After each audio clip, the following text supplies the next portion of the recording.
Son novos estos. Sí.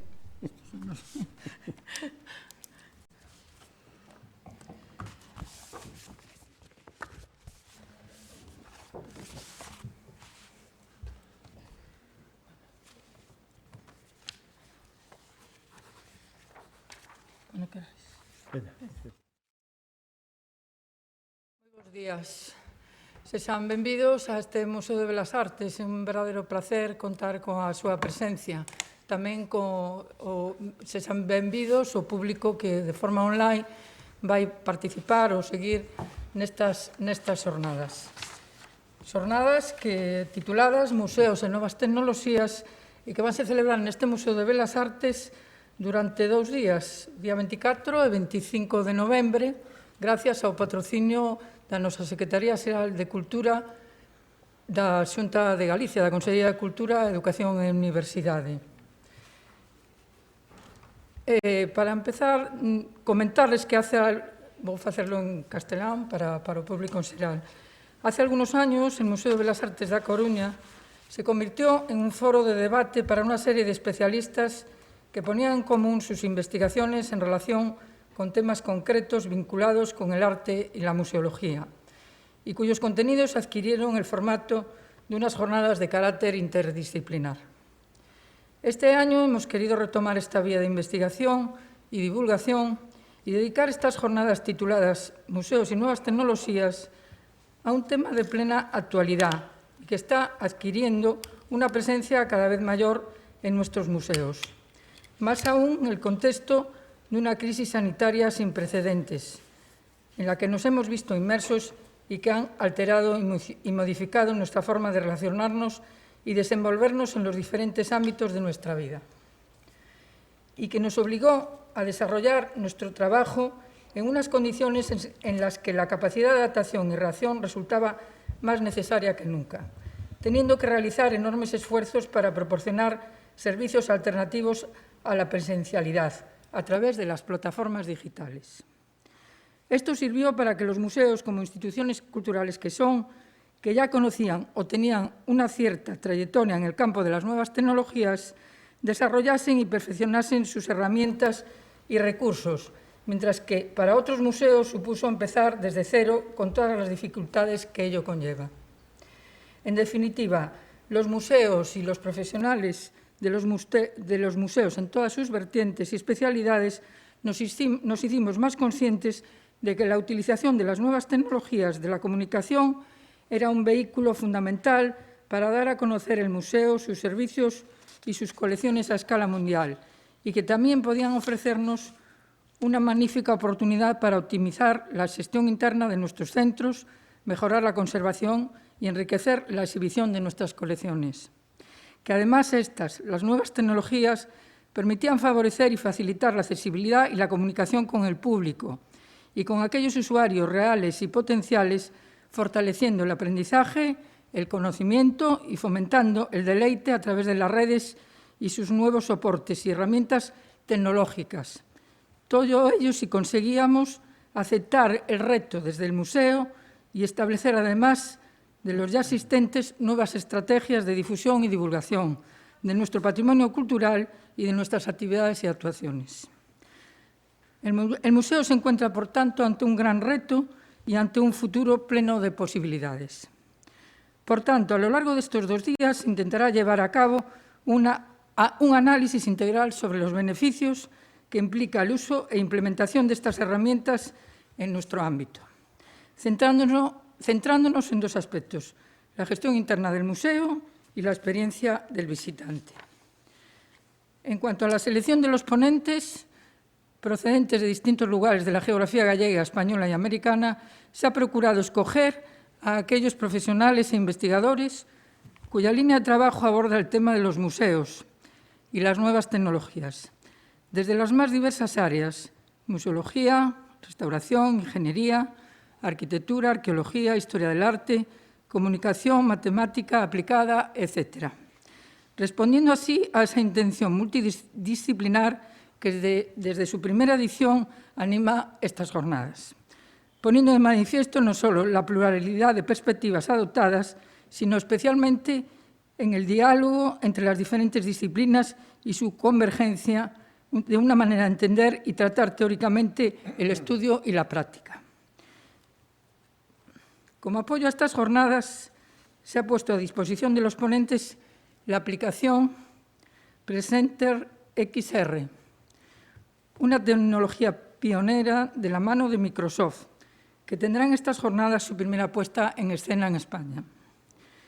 Con esta aplicación se pretende enriquecer las presentaciones de todos los participantes con elementos visuales, analíticos, etcétera, dando un nuevo enfoque tanto para el asistente presencial como para el virtual. Cuando finalicen esta presentación, por favor, tienen aquí un código QR que la pueden captar con sus móviles y ahí aparecerá una imagen en 3D como ejemplo de lo que puede suponer esta nueva herramienta de presentación y su complemento a aquellos ponentes que la utilicen. Aparecerá ese código cuando el ponente utilice este sistema.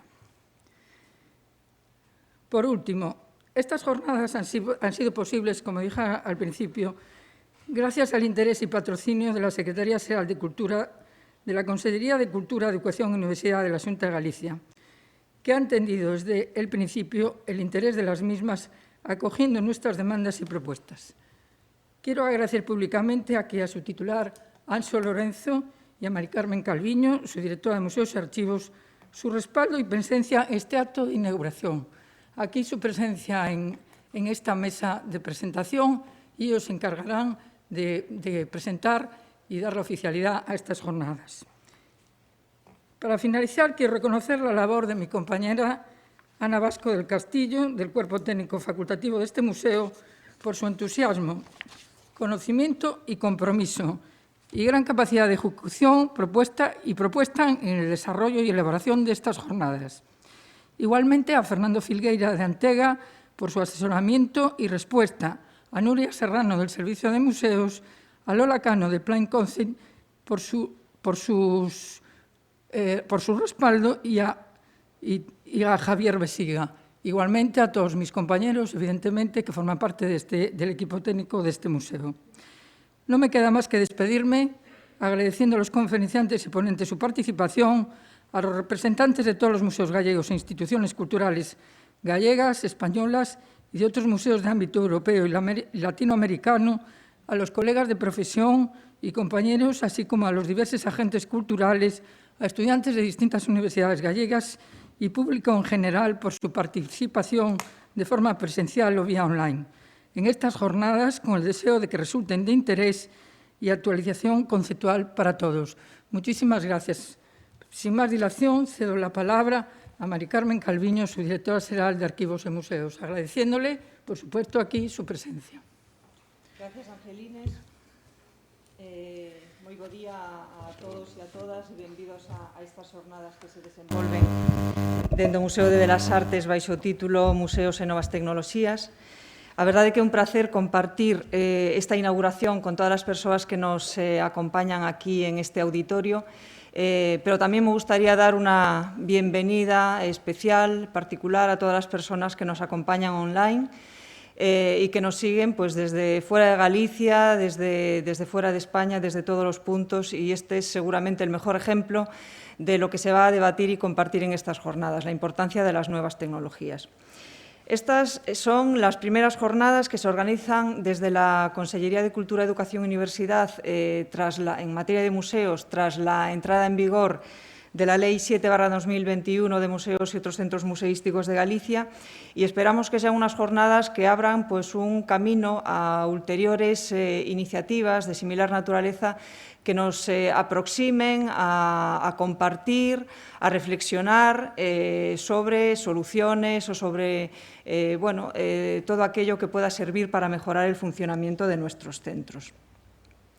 Uno de los aspectos que precisamente más se toca en esta nueva ley de museos es el de la accesibilidad. Y dentro de la accesibilidad, más allá de lo que es la accesibilidad física relativa a los espacios, a las arquitecturas, creo que tenemos que centrarnos y fijarnos también mucho en lo que es la accesibilidad comunicativa.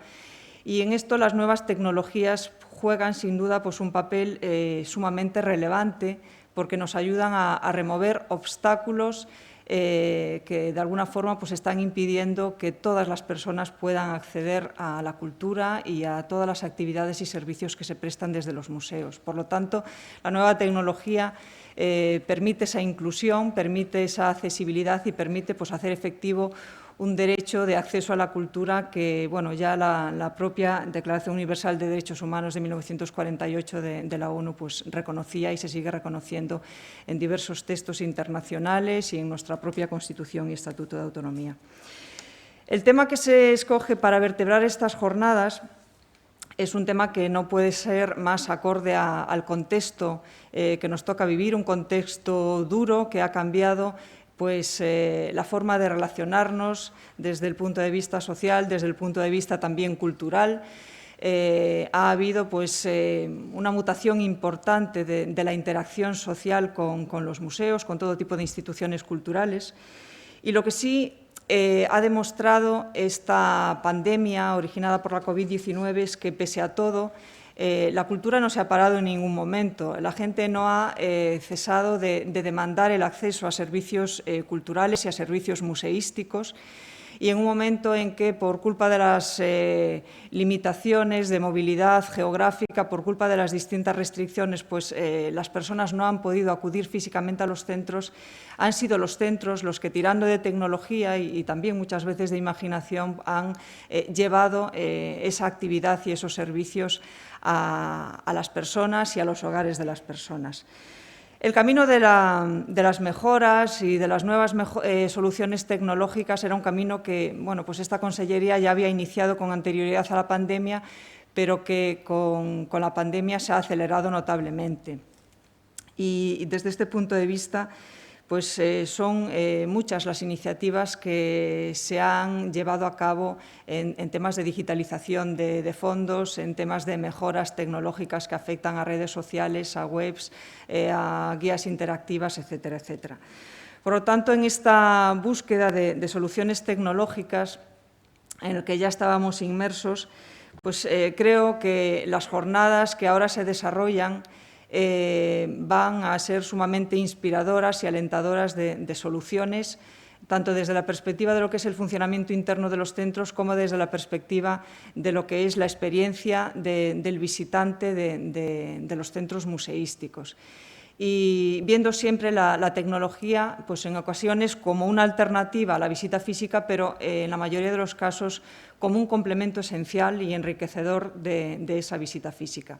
Por lo tanto, pues todo nuestro agradecimiento a los ponentes, a todas las personas que van a compartir aquí su conocimiento y sus experiencias y todo también nuestro agradecimiento al Museo de Bellas Artes por organizar materialmente estas jornadas. Llevan mucho tiempo trabajando en esto y bueno, pues hoy son una realidad para los que están aquí presentes y para todos los que nos pueden seguir online.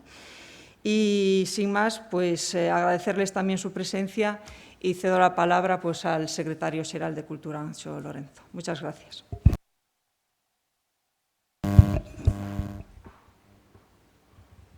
Ben, bos días a todos e a todas. Bueno, permitídeme unha moi breve intervención para rematar este acto de inauguración das xornadas e poder dar inicio a estas xornadas, a esta actividade na súa parte principal. Bueno, eu vou empezar polo final, xa que a subdirectora xeral xa me deixaba o terreo listo para empezar polo final, que é agradecéndolle ao equipo de traballo do Museo de Belas Artes da Coruña, aquí ben representada, obviamente, pola súa directora, o traballo feito ao longo de todos estes meses, porque ao final, como sabedes, como sabemos perfectamente, unhas xornadas deste tipo ten moita cociña detrás. E quero felicitarvos e agradecervos o traballo feito a todos, a ti, evidentemente, en representación de todo o equipo, tamén, por suposto, ás persoas da subdirección xeral, a subdirectora, a xefa de servizo, a Nuria, que estás tamén por aí. E aproveito, entón, dito isto, aproveito para saudar, antes de nada, saudar, por suposto, a todos os que estades aquí hoxe presentes, as persoas relatoras, ponentes das xornadas que estades aquí, as persoas que ides asistir de maneira presencial, os directores e directoras de museos que vexo por aquí, que estades acompañándonos nesta xornada. Tamén aproveito para saudar a Roberto Coira, que é o concelleiro do Partido Popular aquí no Concello da Coruña, que tamén nos acompaña. E tamén, e permitídeme o castelán neste caso, quero saludar tamén a las persoas que nos siguen a través de la transmisión en línea, y lo hago en castellano porque tenemos prácticamente un 30 y pico % de personas inscritas, de las casi 400 que hay inscritas para la modalidad en línea, que proceden de Latinoamérica, y por el cambio de hora, digo porque si hablo en gallego, con el cambio de hora que debe haber allí, pues igual lo mismo no se dan por aludidos, pero sí que se dan por aludidos porque quiero saludarlos, como digo, explícitamente, porque, como digo, tenemos más de un 30% de personas de diferentes países latinoamericanos inscritos en estas jornadas. Ben, eu creo que a importancia destas xornadas xa está, creo que están moi claramente explicadas e contextualizadas tanto pola directora do museo como pola subdirectora xeral. Falar de novas tecnoloxías eu creo que xa non ten sentido, son tecnoloxías que están aí, algunha é nova, pero outras xa levan tempo, e, polo tanto, facer esta reflexión despois do que levamos pasado da COVID, creo que aínda é máis necesaria, xa non só para unha institución cultural de referencia como é a museística, sino tamén para o resto de entidades que teñen que ver coas institucións culturais, bibliotecas, arquivos tamén, evidentemente, e todo o que significa o sector e o tecido cultural, non? É dicir, todo o que a implementación da tecnoloxía, din os expertos, acelerouse 10 anos grazas ou por culpa, dependendo da perspectiva, da pandemia da COVID-19. 10 anos de adianto, seguramente, en moitos aspectos que estarían moito máis ralentizados se non chega a pasar o que está pasando. Sabemos que antes da COVID xa estábamos reflexionando, obviamente, sobre as tecnoloxías nas institucións culturais, pero toda esta situación, eu creo que o que fixo foi repensar o concepto de presencialidade, pensar o concepto de virtualidade, de virtualización, de digitalización, é dicir, que podemos utilizar como forma parte do esquema destas xornadas, tanto para o que é o traballo interno das institucións museísticas neste caso, como todo o que ten que ver coa tecnoloxía aplicada a esas visitas, a eses visitantes, a esas persoas que participan na vida activa dos nosos museos. Así que, bueno, este é o tema das xornadas, estes son os retos que plantexamos, e quero agradecerlle tamén, volver outra vez os agradecementos, os 22 relatores e relatoras que van formar, digamos, o núcleo fundamental destas dúas xornadas de traballo, persoas que proceden do ámbito da universidade, de empresas, algunha fundación tamén, museos, por suposto. Penso, vendo o elenco de participantes nestas xornadas, que creo que van ser tremendamente interesantes. Alégrome moito de poder ter este elenco de relatores que van estar durante estes 2 días aquí na Coruña compartindo a súa visión, a súa investigación, a súa experiencia neste terreo. E, como digo, en definitiva, aquí do que se trata é de aportar ferramentas que nos permitan millorar o propio funcionamento das institucións museísticas e, sobre todo, que nos permitan millorar a experiencia de relación cos usuarios, cos visitantes, cos nosos públicos, en todas as súas dimensións. E comentaba a subdirectora xeral, comentaba Carmen Calviño, que isto, evidentemente, é a primeira xornada que facemos sobre museos que queremos que teña permanencia no tempo, anualmente, igual que facemos no ámbito das bibliotecas en Galicia, igual que facemos no ámbito dos arquivos, pero que ten que ver, evidentemente, con esa aprobación este ano da nova Lei de Museos de Galicia. Bueno, realmente a nova non, é a primeira normativa en Galicia con rango de lei específica para os museos de Galicia, que se aprobou en febreiro deste ano. Pero temos tamén 2 leis que esperamos aprobar o ano que ven, que xa estamos en proceso de redacción, que tamén teñen que ver coa cuestión de accesibilidade, cuestión vinculada coa temática, coas temáticas destas xornadas.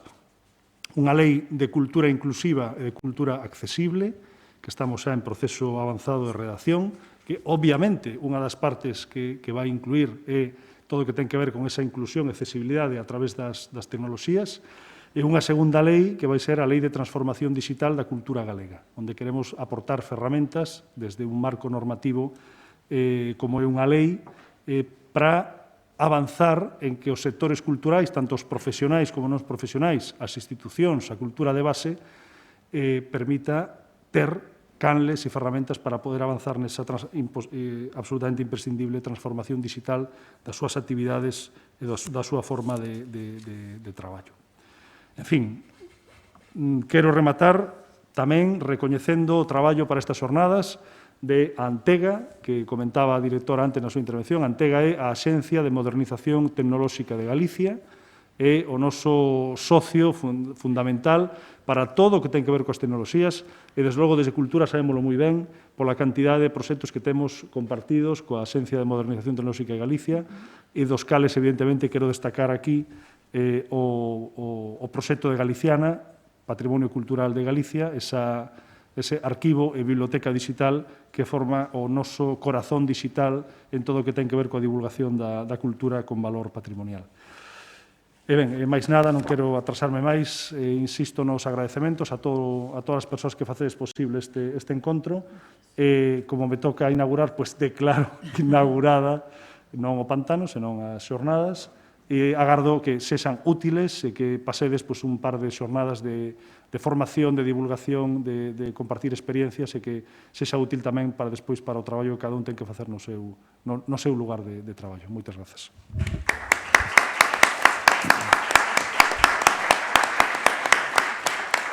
Moitas gracias, secretario. Moitas gracias, su directora. Entón, como acaba de decir o noso secretario, quedan inauguradas as xornadas e imos empezar, polo tanto, con as ponencias. Moitas gracias.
Como decía, a primeira ponencia titúlase «Necesitan los museos una estrategia digital? 10 componentes clave». É a cargo de Concha Rodá, codirectora do curso de especialización en Estrategia Digital e Organización Culturais do Museo Nacional de Arte de Cataluña. Concha Rodá de Llanza é filóloga, ha sido directora de comunicación en el Instituto de Cultura de Barcelona, jefa de proyectos en el Museo Picasso en el periodo 2006-2012 y directora de Estrategia, Innovación y Transformación Digital en el Museo Nacional de Arte de Cataluña, Barcelona, desde 2012 a 2019. Actualmente es codirectora del curso de especialización en Estrategia Digital en Organizaciones Culturales en la Universitat Oberta de Cataluña y en el Museo Nacional de Arte de Cataluña, y jurado del premio The Best of the Web del Congreso Museums at the Web, miembro del Comité Científico del Congreso de REMED, Red de Museos y Estrategias Digitales 2021, y codirectora del mismo para 2022. Con ella les dejo. Recuerden, necesitan los museos una estrategia digital, 10 componentes clave. Muchas gracias. Buenos días. En primer lugar, agradecer la invitación y las amables palabras de presentación. Estoy encantada de estar aquí y de recuperar estos encuentros presenciales que yo creo que encontrábamos mucho a faltar. Y un saludo también a todos los que nos están siguiendo online. En esta sesión vamos a hablar de estrategia digital, de transformación digital y cómo afecta a las organizaciones en el qué hacemos y en el cómo lo hacemos, ¿no? en los procesos. La transformación digital es mucho más que digitalización. A ver, la digitalización para los museos, para las colecciones, sobre todo, es el primer paso imprescindible. Pero lo auténticamente transformativo es aplicar las tecnologías digitales a nuevas maneras de crear, de producir y de comunicar contenidos y servicios. La transformación digital significa un enfoque integral y unificado que vincula la misión del museo con las necesidades y expectativas del público potenciadas por lo digital. Y bueno, pues ¿por qué es necesaria todavía una estrategia digital? Pues probablemente dentro de unos años esta pregunta ya no tendrá mucho sentido, porque lo digital estará tan integrado en todo que ya estará inserido en todas partes. Pero hoy por hoy, en que todavía se está desarrollando, en que a los museos les falta seguramente más capacidades y conocimiento digitales y seguro más recursos humanos, económicos, tecnológicos, pues lo digital necesita ser cuidado específicamente, necesita ser alimentado y tratado con una dedicación específica. La web, la colección online, los archivos digitales, el 3D, la realidad aumentada, la realidad virtual, la museografía interactiva, etcétera, etcétera, todo esto ya forma parte de las tareas de gestión y de comunicación de los museos. Pero bueno, ante todo este mare magnum de posibilidades, pues ¿cómo ordenarlo todo ello, no? Podemos optar por ir abriendo iniciativas digitales, pues aquí una app, hay un boletín electrónico, que pueden ser muy válidas en sí mismas, pero que así de manera aislada, suelta, no acaban de cuajar en una actuación sólida. Y yo creo que necesitamos afrontar el reto digital de una manera planificada, es decir, estratégica. Y en el panorama digital pospandémico hay dos constantes que se revelan en la mayoría de estudios que han ido surgiendo. He traído aquí esta gráfica del ICOM, pero hay otras similares, de NEMO, etcétera, y vemos que la formación de personal y el repensar o crearla si no la teníamos, la estrategia digital, son acciones prioritarias para los museos en esta época pospandémica, acompañado también de otras, como evidentemente pues, aumentar la oferta digital. La pandemia ha sido un desastre en todos los sentidos, sanitario, económico, social, pero para lo digital es cierto que le ha supuesto un empujón, un avance. Y pues muchos museos que aún no estaban suficientemente activos o los que ya lo estaban, se han propuesto cuidar y trabajar muchísimo más esa dimensión digital. Lo que pasa es que claro, son muchos los obstáculos que encontramos en el camino de la digitalización y la estrategia digital no los va a resolver todos, ni de lejos, pero sí que ayuda a clarificar líneas de acción. El sentido de una estrategia digital pues, no es planificar una estrategia a 5 años vista, la tecnología evoluciona tan rápido que no tendría mucho sentido, sino establecer políticas, marcar prioridades, definir líneas de acción, formar equipo. Y podemos desarrollar una estrategia digital específica o la podemos integrar dentro de una estrategia global del museo.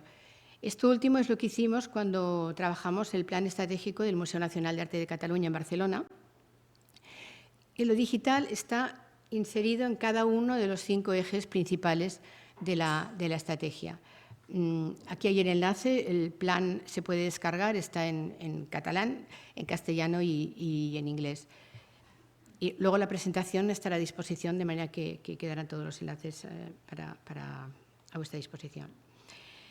Y bueno, no existe una receta única para elaborar una estrategia digital, pero yo sí creo que hay una metodología común y creo que en una estrategia no deberían faltar estos 10 componentes. El diagnóstico digital, es decir, el estado de la cuestión, fijarse unos objetivos, los de la acción digital enmarcados dentro de los objetivos globales del museo. Los públicos, hay que conocerlo, hay que escucharlo proactivamente. Los contenidos son nuestra riqueza, pero también hay que trabajarlos de manera estratégica. Hay multitud de canales y herramientas a nuestra disposición y hemos de seleccionar los más adecuados a nuestros objetivos y, sobre todo, a los usos sociales. Luego hay que elaborar un plan de acción calendarizado de 1 a 3 años, por ejemplo. Afecta también a la organización y hay que repensarla en clave organizativa, procesos de trabajo, herramientas colaborativas, formación de los equipos, tener un sistema integrado de gestión de todos nuestros activos digitales, que seguro que son muchos más de los que nos pensamos inicialmente. La tecnología es un instrumento, no es el fin, esto lo hemos dicho muchas veces. La tecnología es un instrumento muy valioso, pero es al fin y al cabo eso, una herramienta, no es el fin en sí mismo. Y tiene que estar, pues, al servicio de los contenidos, de los usuarios. Y todo ello hay que comunicarlo internamente al equipo, pero también hacer difusión externa y hay que evaluarlo. Si no medimos, pues no sabemos. Entonces hay que fijarse unos indicadores que nos permitan medir el grado de cumplimiento de los objetivos que nos hemos marcado. En definitiva, este esquema viene a responder a preguntas muy simples, muy sencillas, si queréis, como pues, ¿qué queremos conseguir? ¿Qué recursos tenemos? ¿Qué podemos hacer? ¿Qué herramientas vamos a utilizar? ¿Y cómo lo daremos a conocer? Y, claro, pues cómo lo vamos a medir y a evaluar. Vamos ahora a ver en un repaso rápido cada uno de estos elementos en más detalle. En primer lugar, el diagnóstico. Resulta muy útil esta herramienta ya tan conocida, un DAFO, de medir las debilidades, amenazas, oportunidades y fortalezas del centro en clave digital.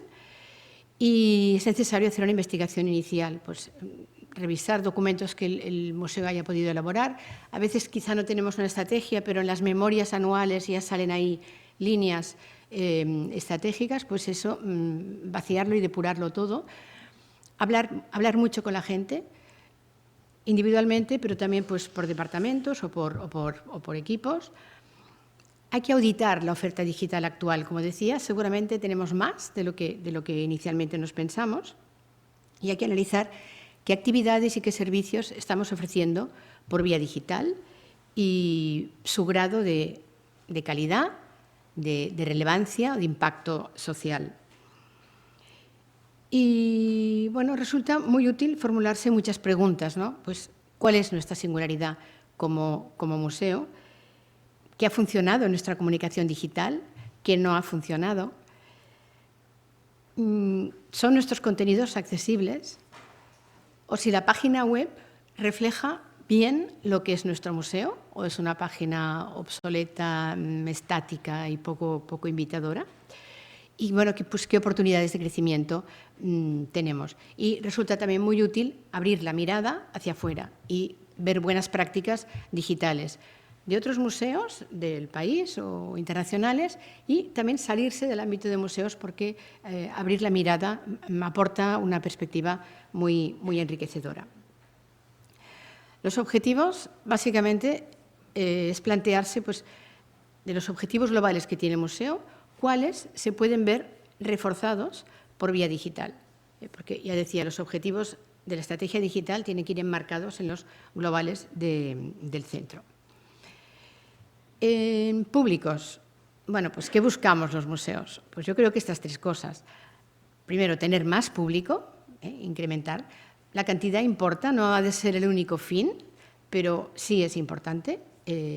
También nos interesa diversificar, es decir, llegar a más capas sociales de distintas geografías, distintas culturas, distintos intereses. Y el tercer elemento es más reciente, en la consideración de los museos es profundizar esa relación con los visitantes, con los usuarios.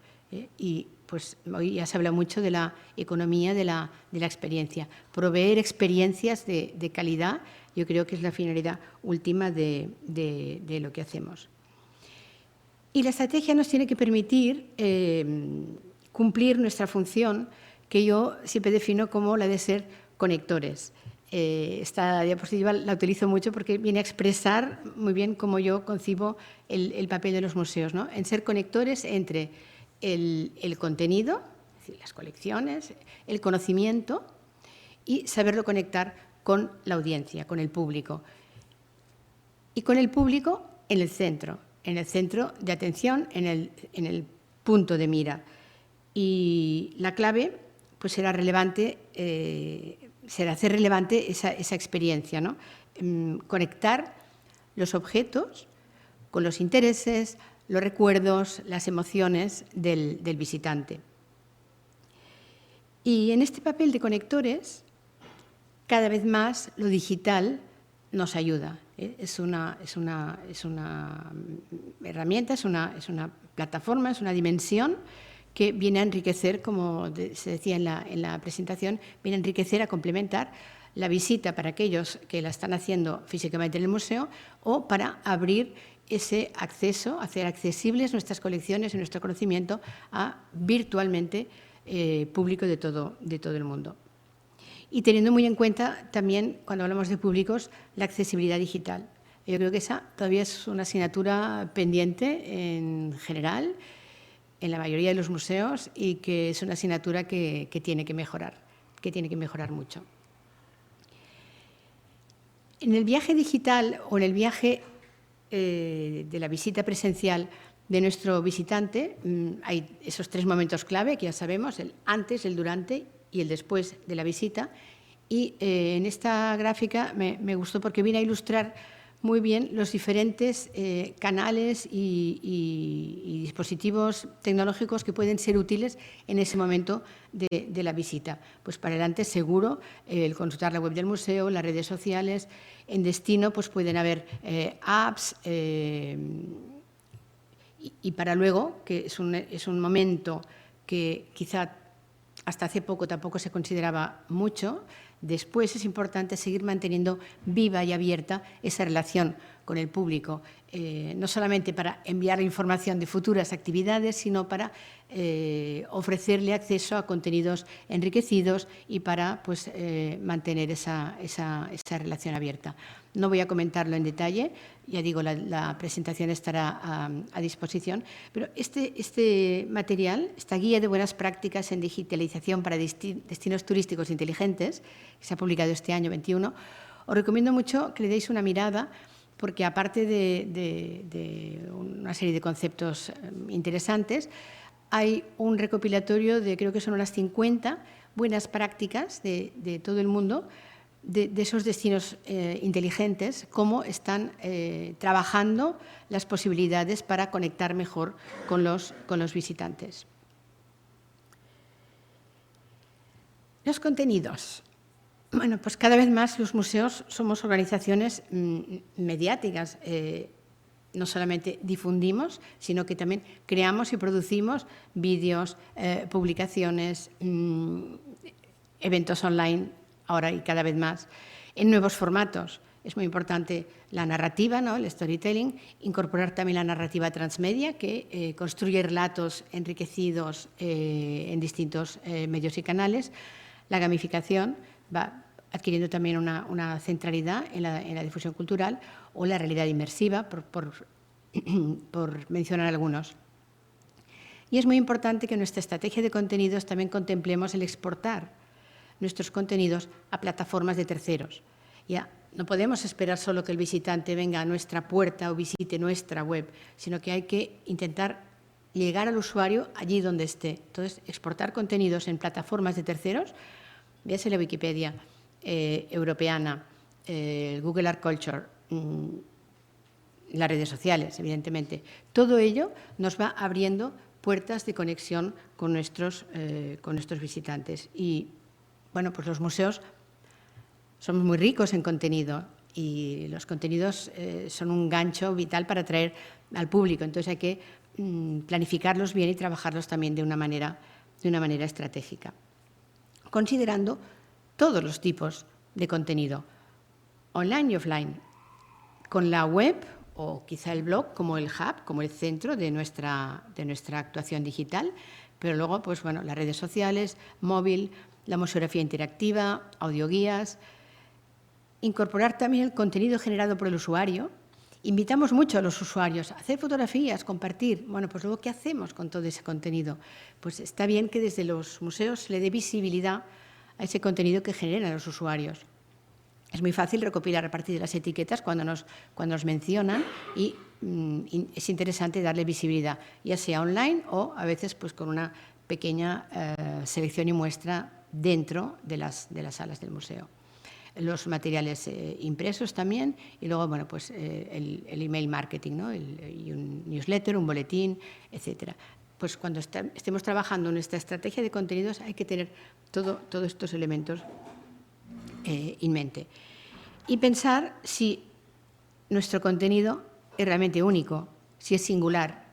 Si todos los museos de arte vamos a ofrecer el mismo tipo de contenido, pues qué poco interesante, ¿no? Entonces, hay que identificar nuestra singularidad y alimentarla y crecer a partir de ahí, ¿no? Por ejemplo, pues como estamos aquí navegando por la web de este Museo de Bellas Artes de La Coruña, me pareció interesante, ofrecen distintos itinerarios y uno, por ejemplo, pues sobre los oficios que son muy propios de aquí, locales, pues las lavanderas, las mariscadoras, etcétera. Bueno, pues es una manera de conectar la historia local, proximidad y ilustrarlo a partir de la colección. Y intentar incorporar la narrativa digital en lo que explicamos. Ya sabemos que los humanos nos gusta mucho que nos cuenten historias, pues esto hay que explotarlo en nuestro beneficio hacia los visitantes.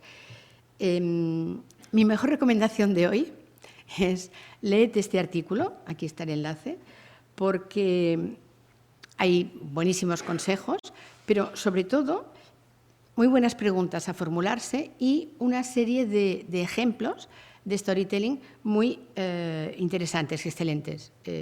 No hagáis caso de que aquí dice que 8 minutos de lectura, porque si vais navegando o buceando por los enlaces que ofrece, os garantizo que os vais a estar mucho más, pero es tiempo realmente muy bien invertido, es un muy buen recurso. Y con toda esa riqueza de contenidos, pues cómo nos organizamos, ¿no? Hay miles de herramientas y plantillas a disposición. A mí me gusta especialmente esta, porque es simple, pero muy eficaz, ¿no? De buscar los puntos de intersección entre lo que los visitantes quieren, lo que el museo quiere o piensa que debe ofrecer y el contenido que ya existe. Entonces, en la intersección de estos está la gracia, diríamos, el valor. Si coincide lo que los visitantes quieren y lo que el museo también quiere, pues eso es lo que hay que priorizar primero. Y es en lo que nos tenemos que lanzar a crear nuevo contenido si no lo teníamos. Y si coincide entre lo que los visitantes quieren y contenido que ya existe, pues es un buen momento para revisarlo y enriquecerlo y alimentarlo y hacerlo crecer. Entonces, si conseguimos formular o revisar nuestros contenidos en función de estos 3 elementos, yo creo que es una manera fácil de orientarnos. Canales y plataformas infinitos. No podemos ni debemos estar en todos. Hay que ser muy selectivo y escogiendo con mucho criterio y muy a conciencia. La mediación digital puede ayudar mucho a ayudar a descubrir, a explorar, a conocer, a disfrutar, a observar, a interactuar. Y estos 2 días seguro que veremos muy buenos ejemplos de buenas prácticas. Yo aquí he listado diferentes posibilidades. Creo que en nuestro país no hay ningún museo que se los pueda permitir todos a la vez, pero es interesante tener la foto para ir seleccionando en función de lo que nos relacione mejor nuestros objetivos, los intereses de los visitantes y nuestros recursos que hagan posible poner esas tecnologías en práctica. Voy a comentar muy rápidamente solo móvil y redes, porque esta sesión viene a ser a modo de pincelada introductoria de lo que veremos estos 2 días. Bueno, pues la dimensión móvil ha ido ganando protagonismo, ¿no?, en la vida personal y laboral de todos nosotros. Ya no podemos vivir separados del móvil. Y en nuestra estrategia de comunicación, el móvil va a ser cada vez más esencial. Pero para hacer más rica la experiencia hay que también saber explotar bien las posibilidades, las potencialidades del móvil, todas las funcionalidades, desde geolocalización, la gamificación, el compartir fotografías y contenidos en redes, el hacer fotografías, la recomendación aquí y ahora. Bueno, hay que saber explotar todas esas funcionalidades. Y realmente la versatilidad del móvil nos permite llegar a múltiples públicos con múltiples capas de profundidad. Aquí 2 ejemplos. La app de Second Canvas, yo creo que es ya muy conocida. Hay muchos museos de nuestro país e internacionales que están en Second Canvas. Es una app que permite en altísima resolución que los museos construyan microhistorias a partir de detalles de las obras. En el Museo Nacional de Arte de Cataluña entramos en Second Canvas ya hace unos 3 años, creo, y bueno, el Museo de Bellas Artes de La Coruña también está y muchísimos otros. Y es una manera muy amable, nada académica, de poner en contacto las obras de la colección con los visitantes y favorece pues, la observación y la exploración. Porque al final la tecnología, si ayuda a mirar de nuevo y con más profundidad y más reflexión las obras, pues ya nos está haciendo un excelente servicio. Otro ejemplo, pues la Galería Nacional de Singapur, nos hemos ido lejos, en su web muy claramente explicita esto, Gallery Anywhere, pues que tengas tu dosis diaria de arte y experiencias virtuales allí donde estés. En el móvil te llevas el museo a todas partes y puedes navegar, ver vídeos, escuchar, jugar o explorar la colección. Bueno, pues una manera de promocionar este uso del móvil que ya digo es ubicuo. Y las redes sociales. Bueno, pues las redes sociales hoy, que os voy a contar, que no sepáis, ya forman parte de la estrategia de comunicación de cualquier organización. Y comunicación en su sentido más amplio y más rico. Una comunicación no unilateral, no unidireccional, sino multidireccional, del museo para los usuarios para el museo y, óptimamente, si lo hacemos bien, podemos ser de plataforma para que los usuarios entre ellos también se conecten e interactúen. A mí me gustó mucho encontrar esta declaración del director de la National Gallery de Londres, en su plan estratégico del 2021 al 26.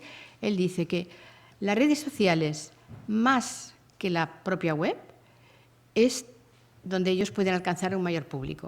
Hoy por hoy esto es cierto y es así. Y, por tanto, lo que van a hacer es ampliar el volumen y la variedad de contenido digital editorial que producen. Es la primera vez que yo veo un director de museo haciendo una declaración tan contundente respecto al impacto de las redes sociales. Hay miles de buenos ejemplos, pero como estamos aquí, pues he traído un ejemplo local de la Red Museística de Lugo. Durante el confinamiento, pues hicieron muchas iniciativas. Una de ellas fue esta de Crea tu museo, donde invitaban a niños, familias, pues a partir de obras que se sugerían de la colección, pues a crear sus propios materiales. Y bueno, aprovecho para, desde aquí, un saludo a Encarna Lago, porque creo que realmente desde la Red Museística de Lugo están haciendo una grandísima labor, sobre todo en relación de los museos con la comunidad. Pero las redes sociales no se deben utilizar solamente como promoción, y todavía hay museos que esencialmente lo que hacen es utilizar las redes sociales para difundir sus actividades. Hoy una conferencia, mañana cine, pasado mañana una visita comentada, que es muy lícito hacerlo, pero no puede ser ese nuestro único contenido. No podemos... Bueno, no podemos. No es la mejor estrategia utilizar las redes solo para promoción. Entonces, pues hay estadísticas que son muy demoledoras, ¿no? Este estudio de Elena Villaespesa respecto a Facebook, pues ya veis, si sumamos la promoción de eventos y exposiciones con la promoción de productos de museos, tenemos que un 66% de la actividad de los museos en Facebook es promocional. Bueno, pues ahí estamos, yo creo, abusando un poquito de esa dimensión. Hay también para redes, pues, desarrollar una estrategia de contenidos y un calendario editorial, ir combinando diferentes tipos de contenido, pero intentar ser también interesante, ¿no? Ser generosos en el contenido y en el conocimiento experto que el museo posee. Todo esto, claro, hay que construirlo también bajando a la tierra y hay que elaborar un plan de acción. Y para ello, pues, ¿qué pistas podemos utilizar para organizarnos o para priorizar? Pues escoger lo que sea, en primer lugar, lo más esencial, aquello que realmente apunta a la misión del museo. Lo que tenga más impacto en el público, lo que sea de mayor impacto social. Pero siendo realistas también, lo que sea más fácil y más factible, más realizable, es decir, aquello para lo que tengamos recursos humanos, económicos, tecnológicos para llevar a cabo. Y también es interesante preguntarse qué acciones digitales de las que estemos pensando conectan con otros proyectos e iniciativas que el museo ya tenga en marcha, porque así lo que estamos consiguiendo es construir dentro de la organización esa planificación integral, que es muy importante. Y bueno, claro, la estrategia tendrá que ser también flexible y adaptable, porque van apareciendo nuevas tecnologías, el contexto es cambiante y ahora más que nunca, ya sabemos. Entonces, la estrategia tiene que ser flexible y debe ser integral, construida con una mirada realmente transversal a lo largo de toda la organización. Y a veces falta un poco esa visión integral, ¿no? Vamos haciendo a pedazos y además como el día a día es tan absorbente y es como un milagro todo lo que cada día se consigue hacer en los museos, pues a veces falta ese tiempo, ese tiempo para pensar, que es muy importante, y para tener esa visión integral y sobre todo también para comunicarla a todo el equipo, ¿no? Que la gente tenga en mente el museo en su globalidad.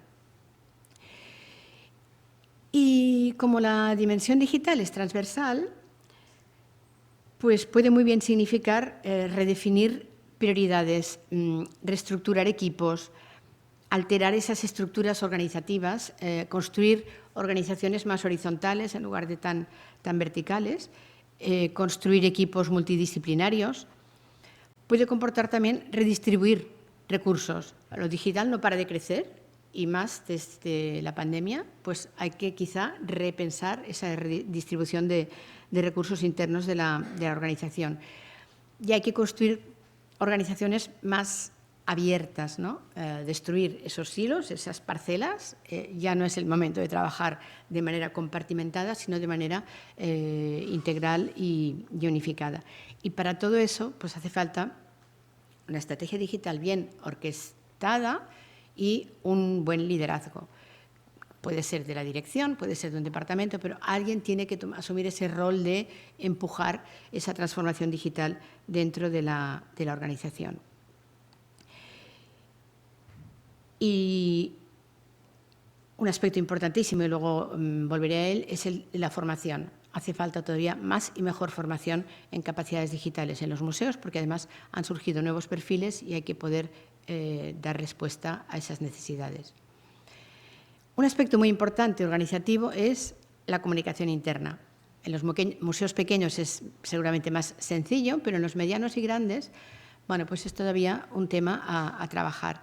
Y me gustó mucho esta gráfica del índice de madurez digital de las empresas de 21-22, hecho por INCIPI, y en el que vemos en la columna de la izquierda es el 2020, prepandemia, y el 2021, y vemos el salto inmenso que ha dado en todos los aspectos, pero me ha gustado remarcar especialmente estos dos, que las organizaciones han adaptado las comunicaciones internas y externas a un estilo más digital, más visual, más interactivo, más colaborativo. Fijaros que en un año se ha pasado del 32% a un 74%, más del doble.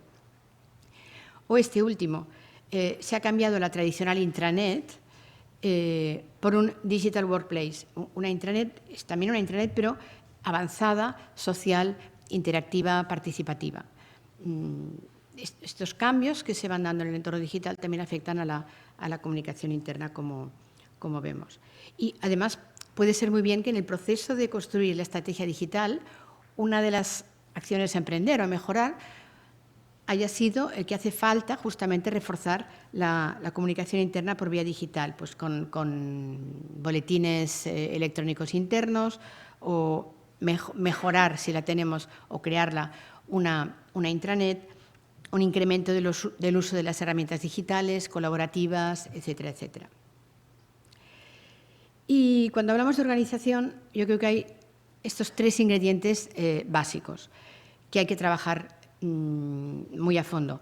La formación, en primer lugar. Yo creo que podemos afirmar que la oferta formativa que se da en general desde las instituciones, yo creo que no está equilibrada con las necesidades actuales. Cada uno se espabila un poco como puede. Y yo creo que en general hace falta en los museos más y mejor formación en competencias digitales, en trabajo colaborativo, en red, en comunicación digital, en construcción de narrativas, en analítica, en uso de creación y edición de material audiovisual. Bueno, yo creo que no hay un nivel suficiente de preparación para manipular bien las herramientas digitales, ni para pues, llevar a cabo una analítica digital profundizada, que nos hace falta porque necesitamos conocer mejor a nuestros usuarios para tomar decisiones y ir mejorando. Yo creo que hace falta formación en todos estos aspectos. Y, claro, hace falta recursos. Además de recursos humanos, que ya he dicho, pues la estrategia digital también necesita recursos económicos, pues para infraestructura tecnológica, para actualización de equipos informáticos, para puesta en marcha de aplicaciones tecnológicas, o para ofrecer un wifi potente en el museo, tanto en los espacios internos de trabajo como, sobre todo, en las salas para el visitante. Si le animamos a descargarse apps o a que consulten códigos QR, debemos ofrecer un wifi potente en las salas. Pues para desarrollar también nos hace falta recursos, mejores contenidos audiovisuales, materiales inmersivos, etc. Y claro, la escasez presupuestaria pues, nos obliga a hacer una previsión por fases y pues, también activar la búsqueda de recursos externos.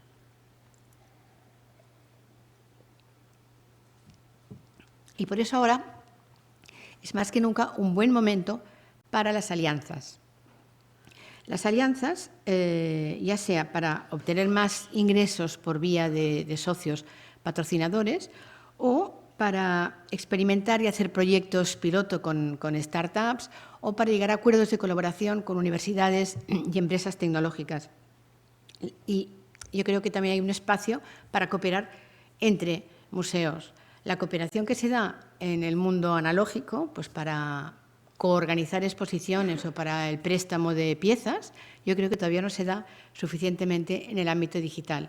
Y la cooperación digital sería muy interesante, además de conceptualmente, pues porque pues viene a abaratar costes, a reforzar red y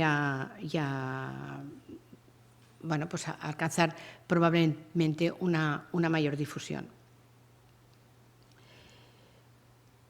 Y además, pues, creo que los proyectos también se enriquecerían de esta cooperación digital entre museos. Tecnología. Bueno, pues ha habido un cambio muy acelerado en muy poco tiempo, ¿no? Antes, pues la presencia digital de los museos, de las organizaciones, estaba concentrada en la web y ahora tenemos una multitud de plataformas, dispositivos y de canales digitales, y además hemos de llegar también a audiencias múltiples con múltiples intereses, múltiples capacidades.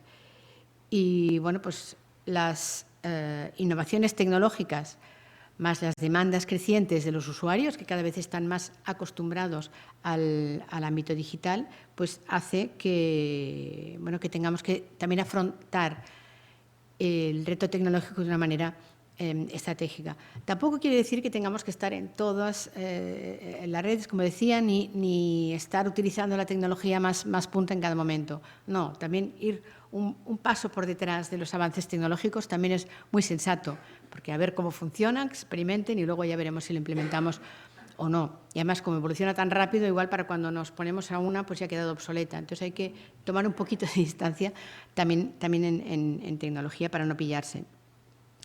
Y bueno, como retos tecnológicos en la mayoría de museos, pues además de los recursos que ya comentaba antes, pues yo creo que estaría la construcción de un plan de sistemas que lo integre todo, trabajar la interoperabilidad de los datos, es muy importante, y la integración, porque los museos tenemos datos que proceden de fuentes muy diversas. Entonces, hay que tener una plataforma que integre esos datos para poderlos explotar de una manera más inteligente.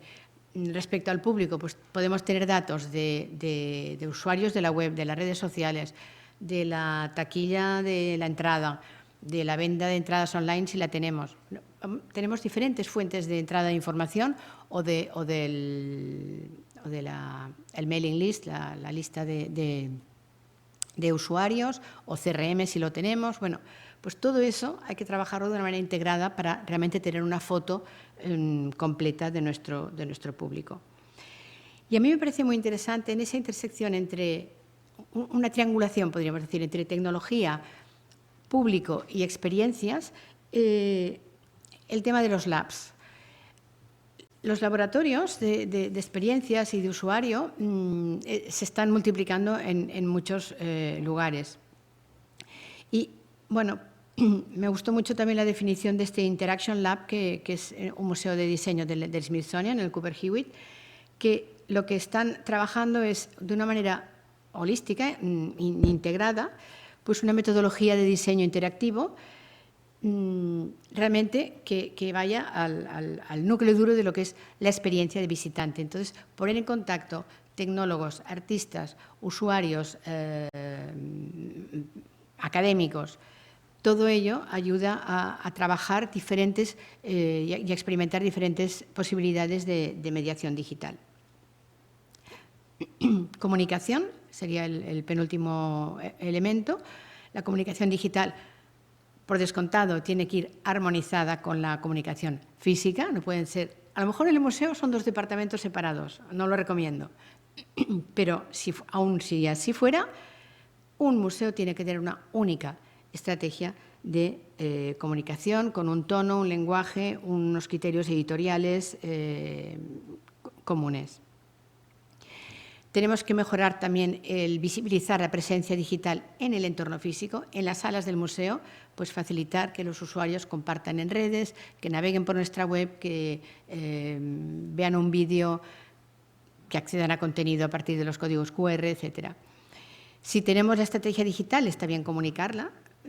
Hay pocos museos que tengan su estrategia digital publicada, pero los que lo tienen, que todos los que yo conozco son internacionales, es muy buen recurso para ir viendo cómo enfocarla y qué objetivos y qué planes de acción se están marcando esos museos. Y yo también aconsejo participar en eventos internacionales. Y ahora es más fácil que nunca, porque no hace falta asistir presencialmente. Yo creo que esto de los eventos híbridos ya se va a quedar, porque no se entenderá que una conferencia no se esté retransmitiendo también en streaming. Os he puesto aquí algunas de las más importantes. Y es interesante participar simplemente para conocer experiencias, para adquirir conocimiento, para hacer red, networking y bueno, estar al día de las tendencias en nuestro ámbito. Y la evaluación, pues como decía, si no medimos, no sabemos si lo estamos haciendo bien o cómo estamos. Entonces, a partir de los objetivos que nos hayamos marcado, hay que definir los indicadores que nos van a permitir medir ese grado de cumplimiento o no de los objetivos, ¿no? Y qué datos, qué métricas vamos a utilizar. Aquí yo recomiendo también ser muy sostenibles, es decir, nos podemos plantear una batería infinita de indicadores, pero luego seguramente ni los podremos recoger, o si los podemos recoger no vamos a poder invertir el tiempo necesario para analizarlos y de ahí extraer conocimiento para tomar decisiones. Más vale pocos indicadores, pero eso es ser muy fiel a ese seguimiento, porque además nos va a permitir medir la evolución a mejor o a peor, si fuera el caso, y tomar medidas correctoras. Y como muestra os he traído aquí algunos de los indicadores que nos fijamos en el Plan Estratégico del Museo Nacional de Arte de Cataluña. Seguramente no se puede leer bien, está en este documento, como decía, que es descargable. Y en cuanto a digital he destacado pues estos dos, el tener un plan de analítica digital implementado, era el plan del 19 al 2022. Con lo de la pandemia seguro que todo se tendrá que esponjar un poquito más en el tiempo. Y luego yo creo que fue bastante innovador, creo que es el único museo de nuestro país que lo ha incorporado en su estrategia, es tener una política de datos abiertos implementada. Luego hay una ponencia que se va a entrar más en detalle. Yo siempre predico que los museos, al menos los públicos, deberían ofrecer los datos abiertos sin ningún tipo de restricción. O sea, los datos trabajados con dinero público deberían ser puestos a disposición del público sin restricciones para cualquier uso, reuso, reutilización que pueda ofrecer nuestros datos de nuestras colecciones. Si alguien a partir de nuestras colecciones realiza una explotación comercial, bueno, pues no pasa nada. Si alguien a partir de nuestra colección diseña un videojuego, genial, gracias. El museo no tenemos seguro el conocimiento y casi seguro también los recursos para desarrollar un videojuego potente. Pues si alguien lo desarrolla, fantástico, y nos está haciendo de embajador de nuestros contenidos. Por tanto, yo creo que plantearse la política de datos abiertos va de lleno al objetivo de accesibilidad de nuestros contenidos y de nuestras colecciones. Y de hecho ya hay muchos museos internacionales que están trabajando en esa línea y es muy interesante no solamente conocerlos, sino ver cómo valoran el haber abierto sus datos al público. Y bueno, pues ya para ir terminando, una especie de resumen de los principales retos. Tenemos muchos, pero yo he listado aquí algunos retos organizativos en este viaje de transformación digital. En primer lugar, todavía necesitamos más digitalización. No tenemos todas las colecciones digitalizadas en absoluto. Hace falta crear esa cultura interna, defender esa centralidad del usuario y también vencer la resistencia al cambio, que esa resistencia es un factor muy humano, pero hay que irlo gestionando y vencerlo. Podemos tener un peligro de choque de prioridades dentro de nuestro propio museo, si no se han definido bien los objetivos y las líneas y se han comunicado bien a todo el equipo, puede haber un cierto choque de prioridades. Creo que todavía nos hace falta conocer mejor a nuestro público. Al presencial quizá lo conozcamos más, al digital creo que todavía falta por esa dispersión que os comentaba antes de entrada de datos. Y necesitamos un sistema integrado de gestión, un único sistema integrado de gestión y, por descontado, faltan más recursos y más personal y, como decía, pues formación. Y ahora me gustaría compartir algunos recursos finales. Yo, como estoy muy preocupada con el tema de la formación y de los perfiles profesionales, para unas clases del máster empecé a preparar un recopilatorio de los perfiles que hacían falta hoy en los museos y ofertas reales de trabajo de los museos para puestos de trabajo digital, pensando que pudiera ser útil para mis alumnos. Pero luego pensé, bueno, pues igual para los museos o para las universidades también puede ser útil, lo fui ampliando. Está aquí descargable y está en Creative Commons, de manera que cualquiera lo puede utilizar y ampliar y mejorar. Estoy trabajando ahora en una edición más actual y más extendida. Y dentro de ese documento hay un recopilatorio de muchas fuentes. Y destaco aquí esta, de MUSA, que es el Museum Sector Alliance, que en el 2020 publicó este informe sobre el futuro de los profesionales de museos en el área digital y hace mucho hincapié en la necesidad de incrementar la capacidad digital de los profesionales de museos en todas las áreas del museo, en todas las áreas de actividad, gestión, comunicación, educación, exposición, etcétera, en todas y cada una, no hay ninguna área que se escape de ese impacto digital. Los retos son multidimensionales y están interconectados. Y, a pesar de todo ello, hay, sin embargo, pues una ausencia de una planificación de formación dentro de los museos en todas estas áreas. O sea, realmente hay una necesidad que no se ve correspondida con una oferta formativa dentro de los museos.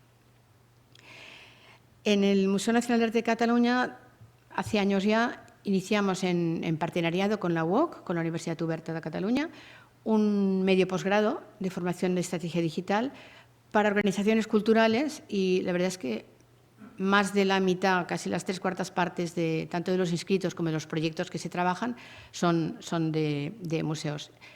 Es totalmente online, en castellano, y este año ya vamos por la 6ª edición y esperemos que tenga continuidad. Y realmente los proyectos que salen de este curso son planes de estrategia aplicables en la organización en la que se esté trabajando. Y no puedo dejar de dedicar un minuto de comentario a esta red que muchos de vosotros seguramente ya conocéis, REMED, es la red de museos y estrategias digitales. Nació en plena pandemia y no ha parado de crecer. Desde cuando preparé la diapositiva a hoy ya somos más de 800 profesionales de museos del mundo hispanohablante. Una de las virtudes de esta red es que el lenguaje vehicular básico es el castellano. Sabéis, en tema digital, la mayoría de las conferencias y materiales interesantes, todos están en inglés. Entonces, disponer de una plataforma para el mundo hispanohablante pues, parecía muy interesante. Y os recomiendo mucho que le deis una mirada y que os inscribáis. La inscripción es gratuita. Y se tiene acceso a mucho contenido que ya hay colgado, muchos vídeos, muchos temas de formación y es una buena posibilidad de hacer networking con otros compañeros de aquí y de Latinoamérica en experiencias digitales. En marzo hubo el primer congreso CIMET y estamos trabajando en la 2ª edición que tendrá lugar en octubre del 22, que tendrá evidentemente un formato híbrido. Habrá 2 días en octubre que será solo online y 2 días más en octubre que será híbrido, presencial y online. Aquí tenéis la web y os recomiendo mucho que le deis una mirada. Y bueno, pues hay que seguir preparándose y estar preparados para lo que vendrá, que aún no sabemos lo que será, pero la verdad es que es un momento que yo creo apasionante. Pues muchísimas gracias, moltes gràcies. Y me han dicho que al final, antes de la pausa, habría un turno de preguntas y entonces yo creo que ahora va a haber la siguiente ponencia. Muchas gracias.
¿Sí? ¿Se oye? ¿Se me oye? No. A ver, ahora sí, perfecto. Sí, voy a presentar a la siguiente invitada a estas jornadas, pero antes sí voy a aprovechar para mencionar lo que adelantó Concha. Los turnos de preguntas los vamos a dejar para el final de cada bloque de ponencias.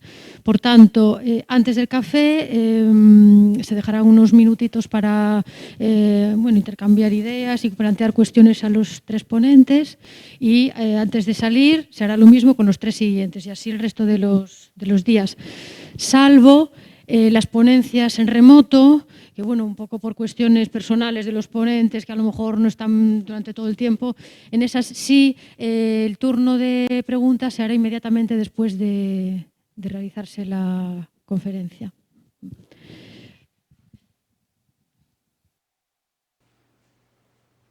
Bueno, pues a continuación va a participar Antonia Ferrer Sapena presentando una ponencia titulada el Open Data y las apuestas de las instituciones por compartir las colecciones en abierto.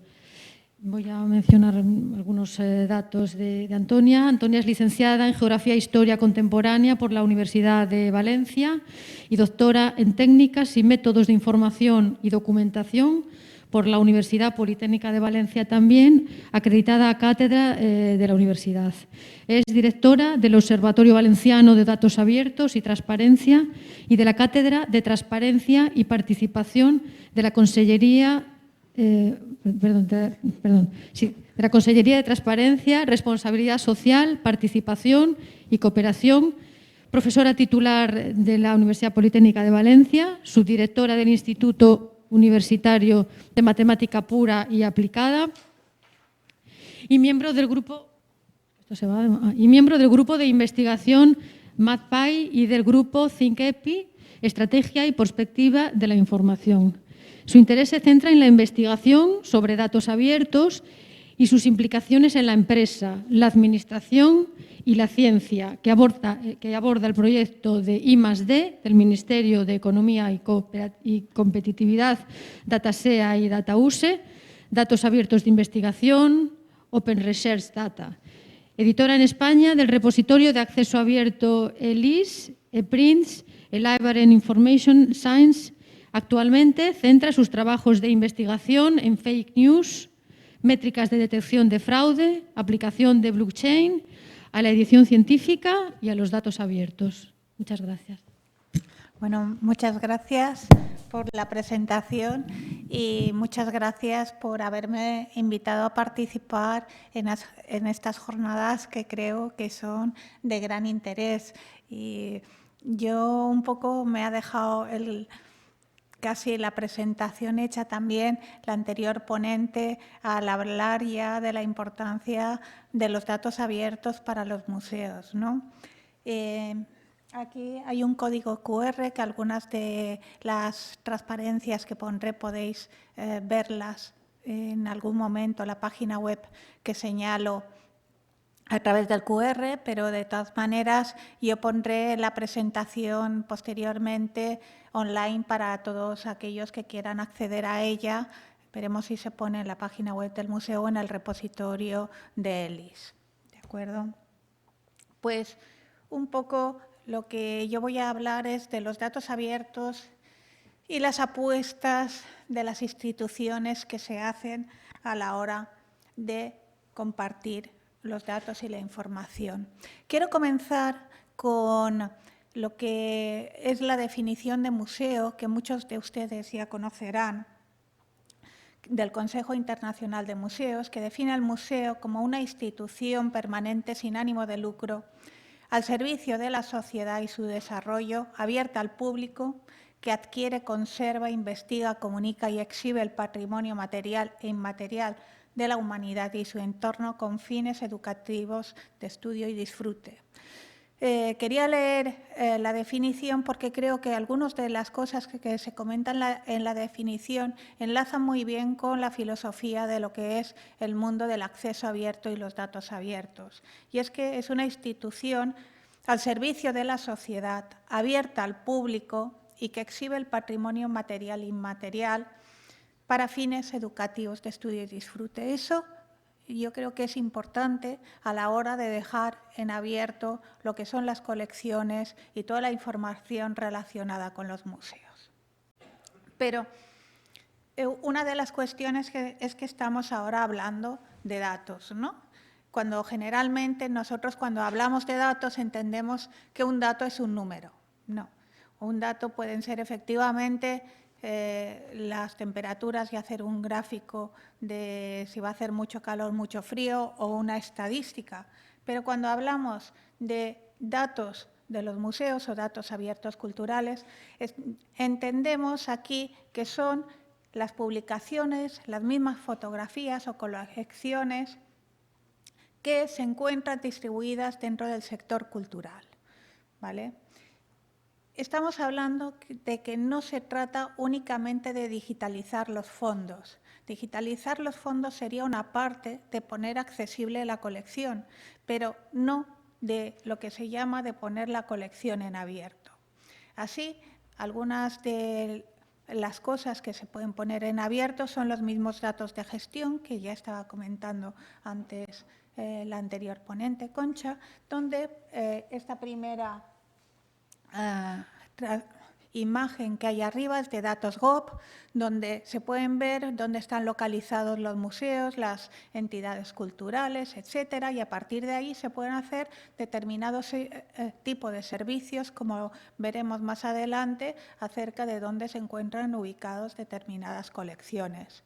O esta que se encuentra abajo, que es una imagen digitalizada con toda la información, todos sus metadatos, o la otra que aparece publicada en el Twitter del MoMA, que nos hace un estudio de cuáles son las obras compradas ese año por diferencia de género, de hombres, mujeres, con lo cual se pueden reutilizar mucho los datos para hacer distintos trabajos y distintas investigaciones. ¿Pero qué son los datos abiertos? Si miramos la definición del Open Data Handbook, de la Open Knowledge Foundation, nos dice que datos abiertos son aquellos que tienen disponibilidad y accesibilidad. Es decir, que se encuentran disponibles con un coste razonable de reproducción, porque hay veces que es difícil de una manera conveniente y que además es modificable. O sea, yo tengo los datos y los puedo modificar. Por eso se enlaza con lo siguiente, que son reutilizables y redistribuibles. Es decir, que tienen que tener las licencias oportunas que permitan esta reutilización. Que esté accesible no quiere decir que sea reutilizable si no dispone de las licencias. Eso lo repetiré en distintas ocasiones. Y además se pueden integrar con otros conjuntos de datos para generar productos nuevos. Y además señalan que debe tener una participación universal. Es decir, cualquiera puede utilizarlos y redistribuirlos aunque sea con fines comerciales. Eso las directivas europeas también lo señalan porque en la Estrategia Europea de Datos Abiertos señalan la importancia de este mundo que se va a crear de datos abiertos y todo el volumen económico que se va a mover a partir de la utilización y reutilización de los datos abiertos. A mí me gusta por la sencillez esta definición de la normativa de reutilización de la información del sector público, la RISP, como se le conoce, que señala que los datos abiertos son aquellos que cualquiera es libre de utilizar, reutilizar y redistribuir con un único límite en su caso, que es el requisito de atribución de la fuente o reconocimiento de la autoría. ¿Vale? O sea, diciendo quiénes son, pues puedo reutilizarlos si tienen las licencias suficientes.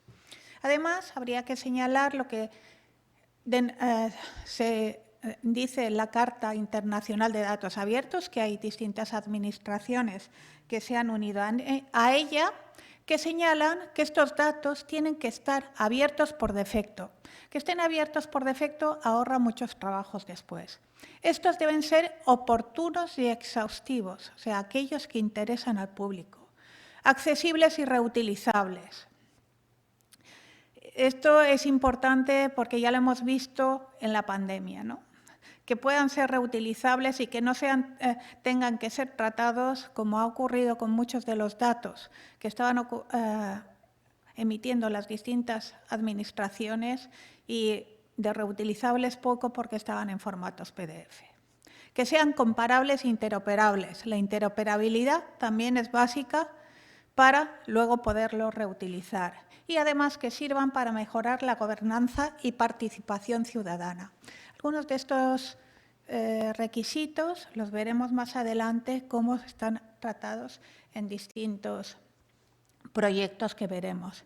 También es conocida la que se denomina la escala de Tim Berners-Lee acerca de la accesibilidad de los datos, que la pone en una valoración de 1 a 5 estrellas. En 1 estrella estarían aquellos datos que se encuentran disponibles en la web bajo una licencia abierta, pero que se encuentran en un formato que no es reutilizable. O sea, a mí me dan un PDF de una imagen, para poderla tratar voy a tener que pelear con él, ¿no? En 2 estrellas serían aquellas que se encuentran disponibles de una manera estructurada, pero que se encuentran en un formato privativo, es decir, necesitas el software comercial para poderlo abrir y tratar. Con 3 estrellas serían aquellos que se encuentran en formatos no propietarios. En el caso de los números serían un CSV. Y a 4 estrellas serían aquellos que disponen de URLs para su identificación y tienen un estándar RDF. Y por último están, que hay algunas instituciones, bastantes que los tienen, en Open Linked Data, que señala que serían los datos mejores para luego ser tratados y redistribuidos, aunque no todos los de los museos que se encuentran en Open Linked Data se encuentran en formato abierto. Además, la última directiva europea señala que los datos deben cumplir también estos principios, los principios que se denominan FAIR, es decir, que sean encontrables, accesibles, interoperables y reutilizables. Estos principios hasta ahora estaban únicamente marcados dentro de los datos abiertos de investigación, pero la última directiva señala que deben ser tratados para todos los datos, tanto los de la Administración como cualquier dato que entre dentro del alcance de la directiva. Pero cuando hablamos de los principios FAIR, ¿qué es lo que estamos diciendo? Porque es muy fácil decir que sean encontrables y demás.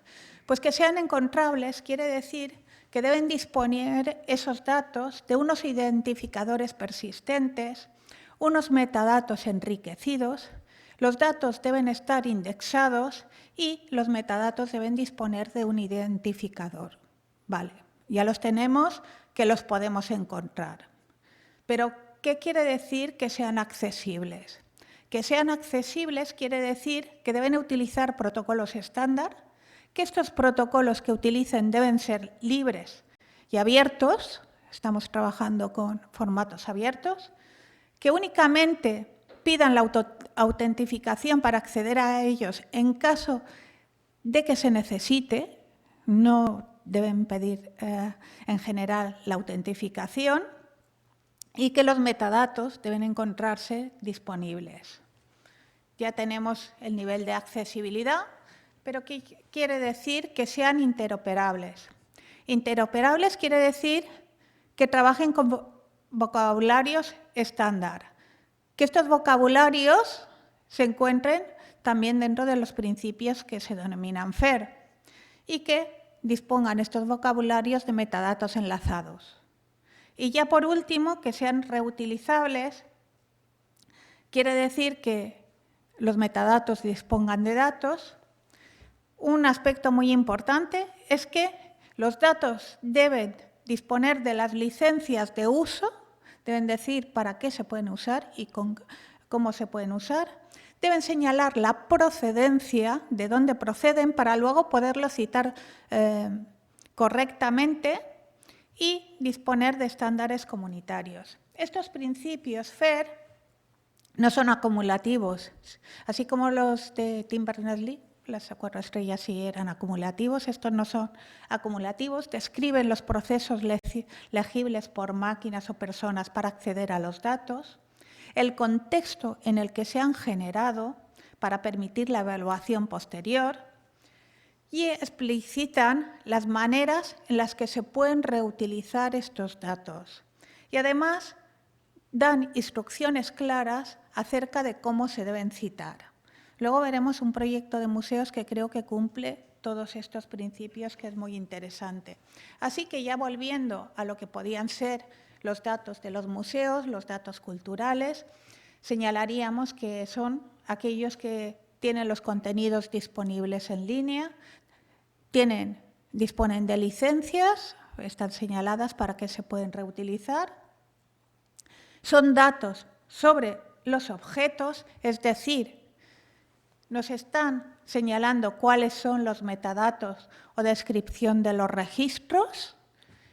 Además, son los registros completos de las colecciones, es decir, la descripción de todo lo que es las distintas descripciones de los registros bibliográficos, y en algunos casos puede ser también un sustituto digital de la copia, ¿vale? Entonces sería un completo el tener los datos accesibles si cumplieran estos 3 requisitos. En algunos casos cumplen unos sí, otros no, pero es ir abriendo la colección. Para resumir, datos culturales abiertos serían los datos que las instituciones culturales ponen a disposición del público para su uso en un formato legible por máquina bajo una licencia abierta. Tenemos que señalar que generalmente cuando estamos hablando de datos abiertos, muchas veces lo que queremos es extraer a partir de la API que haya dejado la institución en abierto para tratar bastantes datos de manera colectiva, ¿vale? También tendríamos 2 tipos, ¿no? Aquellos que son materiales de dominio público, donde abierto significa acceso completo y uso sin restricciones de la colección, y aquellos que disponen de derechos de autor, que abierto significa acceso y uso solo cuando sea consistente un uso legítimo de la obra. Vamos a ver ahora algunas de las normas que creo que son interesantes, no es exhaustivo la recopilación normativa, solamente algunas que considero que son significativas. Así, la recomendación de la Comisión de 27 de octubre de 2011 señala que el material de dominio público debe seguir perteneciendo al dominio público una vez se encuentre digitalizado, que además se tiene que promover el acceso lo más amplio posible, haciendo posible la reutilización para fines comerciales o no comerciales. Eso es importante. Se puede reutilizar tanto para fines que tengan un interés comercial importante, y además es lo que estábamos diciendo, los nuevos negocios que la Unión Europea pretende potenciar. Se tiene que limitar el uso de marcas intrusivas, que eso durante cierto periodo de tiempo estuvo muy de moda, ¿no? Poner la marca de agua en la obra una vez digitalizada para decir de quién era. Eso se recomienda no hacerlo nunca.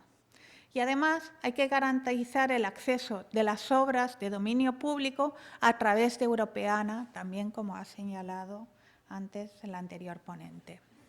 Ya más actual es la Directiva 2019 de 1024 del Parlamento Europeo y del Consejo del 20 de junio de 2019 relativa a los datos abiertos y a la reutilización de la información del sector público, donde señala que los documentos, entre ellos los de los museos, velarán porque cuando esté autorizada la reutilización de dichos documentos, estos puedan ser reutilizados para fines comerciales o no comerciales de conformidad con los capítulos 3 y 4.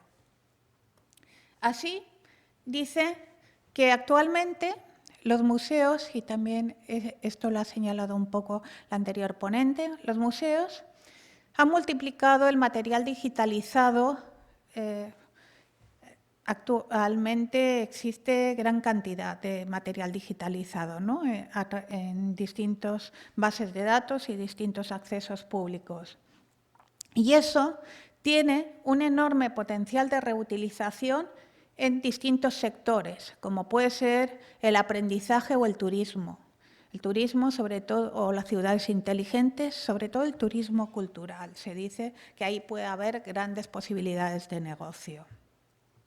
Además, señala esta directiva que en muchos casos la digitalización se ha hecho mediante acuerdos privados, porque las instituciones solas no podían alcanzar los objetivos que se habían planteado. De esta manera, es posible que, en caso de que se hayan hecho acuerdos privados para la digitalización, la empresa quiera recuperar la inversión realizada, ¿no? Eso es absolutamente lógico y lo contempla la directiva. Pero también señala que este periodo de vigencia del derecho exclusivo de la digitalización no debe ser superior, en regla general, siempre hay excepciones, a un periodo de 10 años. Luego, se deberá otorgar a la institución cultural socia los plenos derechos respecto a la utilización de los recursos digitales posteriores a la finalización del acuerdo. Una vez visto qué son los datos abiertos, un poco de normativa, vamos a ver todo este movimiento de los datos abiertos, cómo nació, la explosión y cómo han ido actuando los museos en este periodo de tiempo. Este movimiento, más o menos, se lanzó en el 2000 y nació sobre todo en el periodismo y en la política. En el 2006 hubo un momento que se habló muchísimo de la web semántica, que hubo un periodo en que parecía que iba a decaer, sobre todo porque veían la dificultad de poner toda la web semántica efectivamente al servicio de la sociedad por la complejidad que había en las licencias, la tecnología y los vocabularios. Los vocabularios dieron mucha guerra. En el 2009 prácticamente es cuando dijeron que efectivamente era el lanzamiento de los datos abiertos y muchos de los que escriben lo consideran el momento inicial que nacen los datos abiertos, por dos hechos fundamentales. Por una parte fue la conferencia de Tim Berners-Lee, donde hablaba de los datos brutos ahora en una conferencia de TED, y por otra por la declaración de Obama, ¿no?, sobre el gobierno abierto. Y lanzaron en ese momento dos portales abiertos importantes de gobiernos, que fue el DataGov de Estados Unidos y el DataGov de Reino Unido. En esos momentos también, estamos hablando de eso el 2009, pero en el 2008, por ejemplo, la Library of Congress ya puso en abierto este proyecto, el Flickr Commons, donde dejó en abierto más de 1.500 imágenes de la biblioteca, donde los usuarios podían continuar documentando parte de las fotografías y ayudando a la catalogación de distintos recursos. Todo esto, bueno, no existían en estas obras restricciones por los derechos de autor. Lo que se intentaba era facilitar el acceso a las colecciones y que el público compartiera sus conocimientos. En el 2009, para que veáis que los museos a nivel internacional sí que han ido accediendo a los datos de manera y haciéndose partícipe del movimiento, en el 2009 el Museo de Brooklyn ya dejó en abierto su primera API y rápidamente ya hubieron distintos proyectos de reutilización de la información. En el 2011 fue el Museo Británico el que creó el primer servicio de datos enlazados con las licencias más abiertas para el acceso a sus colecciones. Y Europeana, no la nombro mucho porque creo que muchos de ustedes aquí la conocen, lanzó una API que tenía más de 20 millones de objetos de más de 1.200 museos. Así, liberó su conjunto de datos para su reutilización con fines comerciales o no comerciales sin restricciones, bajo licencias Creative Commons. Posteriormente, ya en el 2016, imagino que bastantes de ustedes también lo conocerán, nació el movimiento Open GLAM, que era un movimiento que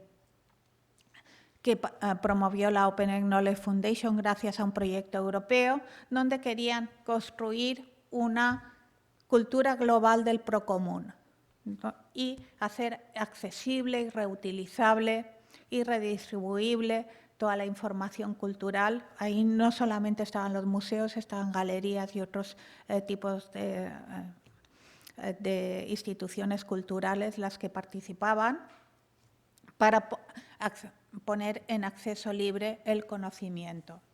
De esta manera, si hacemos un recopilatorio, podemos ver que hay distintos niveles de apertura. Por una parte estarían aquellos que únicamente ponen los metadatos accesibles a través de un protocolo abierto, como puede ser el OAI-PMH, aquellos que digitalizan la colección sin ningún tipo de licencia, aquellos que sí que digitalizan y ponen cuáles son las licencias para acceder a la colección, aquellos que ya lo implementan y lo ponen en Open Linked Data y aquellos que además ponen en abierto lo que serían los datos de gestión de la institución. Por lo cual podríamos decir que hay 3 niveles de acceso a la colección, ¿no? 3 niveles de apertura. Un nivel bajo, donde el contenido digital está visible, pero no se encuentra accesible. Y si está accesible, tiene muchas restricciones. Un nivel medio sería que permiten la reutilización, pero con algunas restricciones. Y un nivel alto es que cualquiera puede acceder y reutilizar los datos de la colección. Veremos algunos ejemplos. Aquí tenemos, por ejemplo, Ceres, ¿no? Que esta colección básicamente es la digitalización de distintos museos, ¿vale? Pero eso no quiere decir que Ceres se comunica con Hispana. Hispana sí que tiene la colección en un estándar abierto y se comunica con Europeana, como puede ser este proyecto, que es la digitalización del Fondo Fotográfico de Navarra, la colección de José Ortiz Echagüe, que nosotros estuvimos colaborando con él y que, una vez digitalizado por las licencias abiertas que había de la colección, está conectado con Europeana. Y si vais a Europeana podéis captar los datos que están aquí. Pero son pocos todavía los museos que tienen las colecciones abiertas a través de Europeana en nuestro país. Después estaría la primera institución cultural en España que creo que puso los datos enlazados abiertos fue la Biblioteca Nacional. La estrategia digital del Museo del Prado, que no voy a señalar porque va a estar esta tarde aquí, si no recuerdo mal, hablando de la estrategia digital, pues también habla de cómo puso toda la web semántica, los datos enlazados y todo lo que le costó de poner en abierto, así como el buscador facetado que tenía y cómo ha utilizado la inteligencia artificial para crear la línea del tiempo de su museo. Lo que sí que se ha aprovechado es de que al trabajar con estándares abiertos ha podido nutrirse de los conocimientos que se pueden adquirir a través de Wikipedia, de Wikipedia, al ser fuentes abiertas. Otra colección que es interesante es el MIT, ¿no?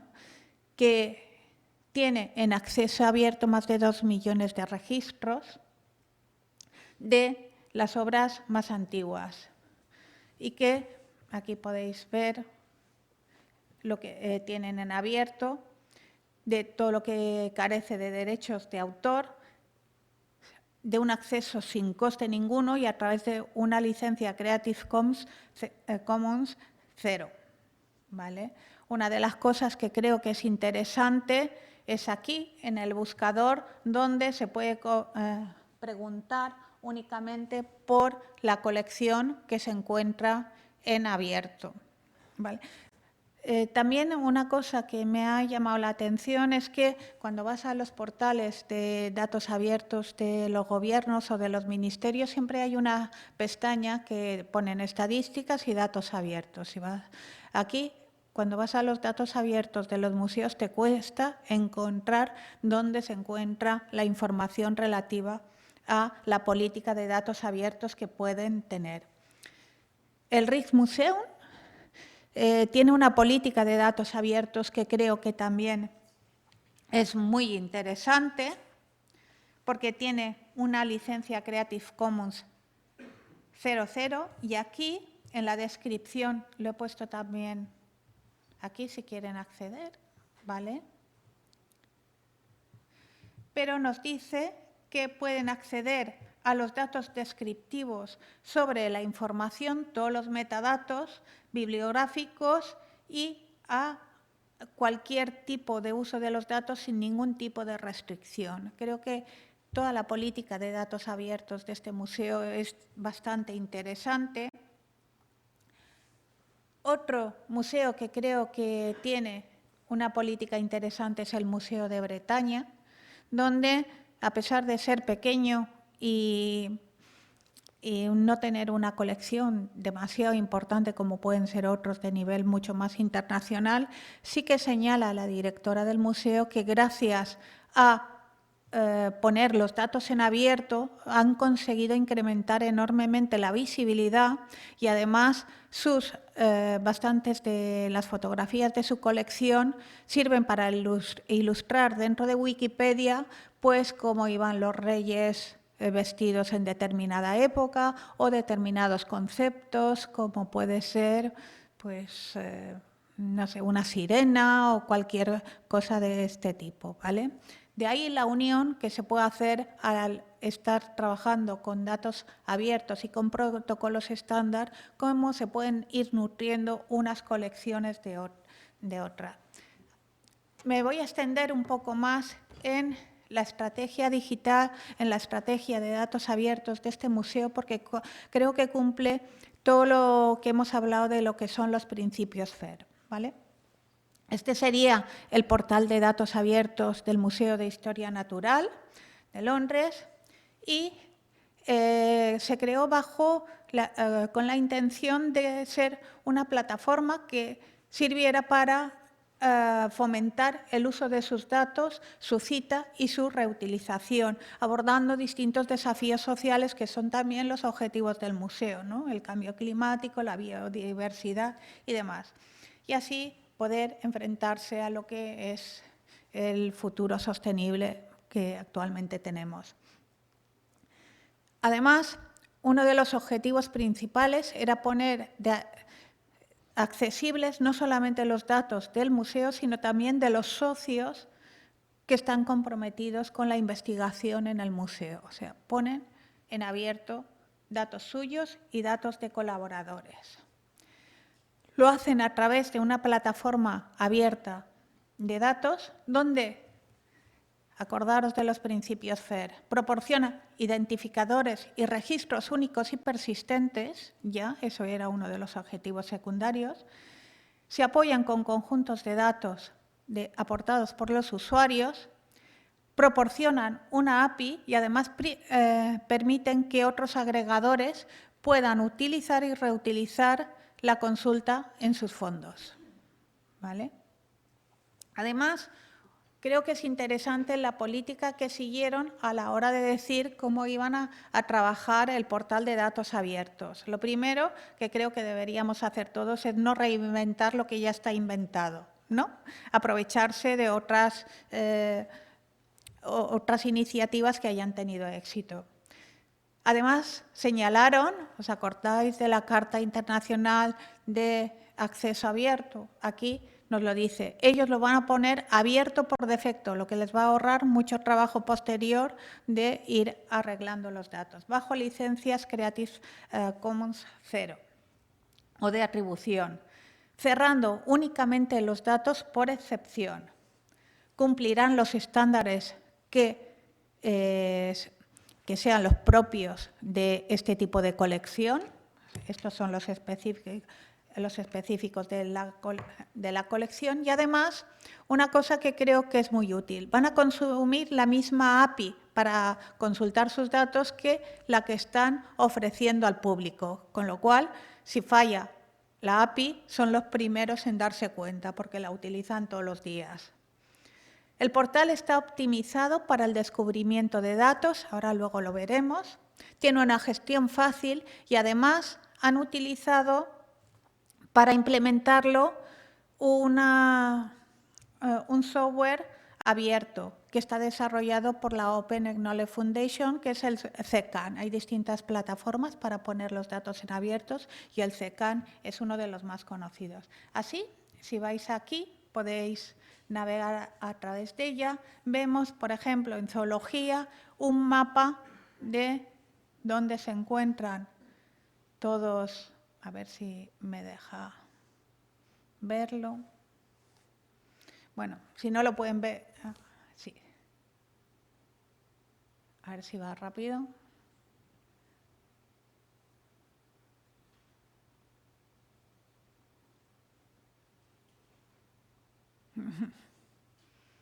Vale.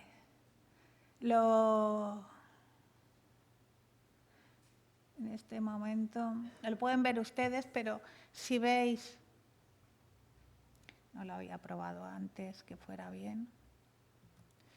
Si veis, si pincháis en la imagen, os lleva al portal de consulta y podéis ver cuál es la descarga de los ficheros, bueno, los metadatos de cada uno de los registros, etcétera.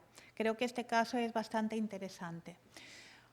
Otro caso que puede ser interesante, pero eso también lo tiene el portal de datos abiertos gov.es de nuestro país, ¿no?, que es el caso de Francia, ¿no?, que lo que intenta es facilitar la creación de aplicaciones y servicios innovadores. Así, lo que hacen es poner en su portal de datos abiertos del Ministerio de Cultura cuáles son los datos abiertos y luego crean una serie de aplicaciones como esta de la web o la que se pueden bajar para el móvil, donde es explorar Francia a partir de unos intereses que se puedan tener culturales. O este otro, que es de Bruselas, donde tú puedes ir a Bruselas y decir que quieres hacer la ruta del cómic y ello es posible gracias a los datos culturales abiertos que proporcionan las instituciones.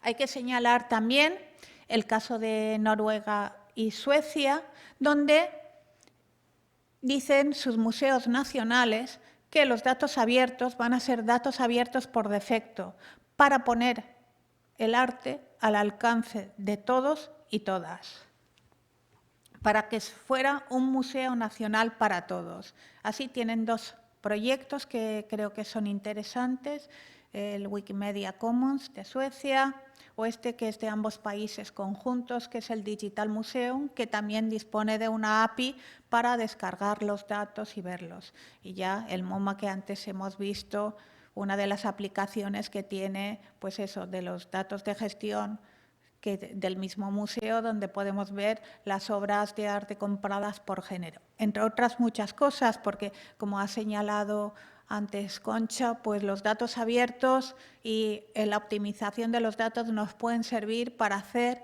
muchas políticas y muchas cosas en nuestras instituciones. Pero ya, ¿qué beneficios tiene el abrir los datos para los museos?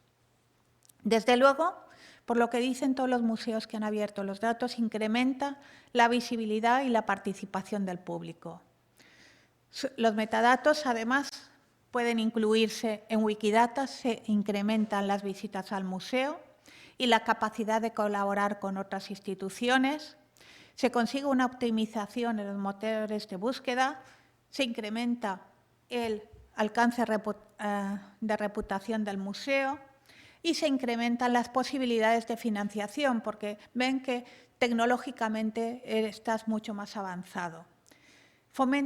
Sirven mucho como material de aprendizaje, permiten estimular la innovación y promover nuevos descubrimientos, incrementan la colaboración tanto entre la administración pública con los ciudadanos como con otras instituciones, pueden llevarse a cabo a pequeña escala, no tienes por qué ser un gran museo para poder abrir tus datos. Aquí hay un ejemplo de un pequeño museo. Además, permite crear, que esto también lo han señalado anteriormente, crear algo que quizá a ti nunca se te hubiera ocurrido, algunas competiciones de datos que se puedan hacer. En esta competición, por ejemplo, me gusta este proyecto donde, a ver, el QR también lo he puesto por aquí. Bueno, si no, donde podías aquí tienen el QR si lo quieren ver, pues cómo estas fotografías de la construcción de un canal pues sirven para reinterpretar. Estas son las fotografías originales, se han reinterpretado y luego documentado sobre qué hacían los distintos oficios y demás en esa época, ¿no? Con lo cual se crean obras nuevas. O este otro de buscarte a quien te pareces de una pintura. También otro de los beneficios es que los trabajadores se sienten más motivados. Además, el visitante en línea se siente co-creador y socio de la institución porque puede aportar nuevos conocimientos. Pueden trabajar en proyectos de ciudades inteligentes con los datos abiertos y crear aplicaciones para el ocio, el turismo, la moda, los videojuegos. Sirven como elemento de evaluador de las políticas culturales, fomentan la ciencia ciudadana y también facilitan el comisariado de exposiciones, ¿no? ¿Pero qué nos encontramos? Que no todos los conjuntos de datos se están utilizando. Hay una infrautilización y creo que esto no solamente ocurre en los museos, ocurre en otros proyectos de datos abiertos, y es que las licencias se encuentran confusas o son incompatibles, la calidad es deficiente, las descripciones no acaban de ser interesantes y los vocabularios que se están utilizando son ambiguos. No se conocen, que eso también lo han nombrado antes, lo suficiente cuáles son los usuarios externos y no se conocen cuáles pueden ser los modelos de negocios sostenibles. Y aparte, y esto también ocurre en otros sitios, es si no me han pedido antes los datos es que a nadie le interesan. Pues ¿para qué los voy a hacer? Existen otras barreras al acceso dentro de lo que es la concepción de los propios museos y es que se teme una pérdida del control sobre el uso de las imágenes de la colección, una pérdida de ingresos, una preocupación por los derechos de autor y las licencias, sobre todo en las colecciones contemporáneas. Se necesita una mayor financiación para abordar este tipo de proyectos, un cambio en la organización del trabajo, conocer mejor cuáles pueden ser los acuerdos que se puedan hacer entre los entes privados, y hay un temor, y eso ocurre con todos los datos abiertos de todos los sectores, a lo que es el free reading, que es que las grandes empresas son al final las más formadas y las que mejor pueden acabar reutilizando estos datos frente a aquellos que no tienen los conocimientos suficientes. Otras barreras prácticas pues, es la participación del personal o la falta de conocimientos. De esta manera, para una estrategia interesante, tendríamos que hacer una evaluación legal exacta de la colección, cuáles son los modelos de licencias que tenemos que tener disponibles para poner la colección en abierto.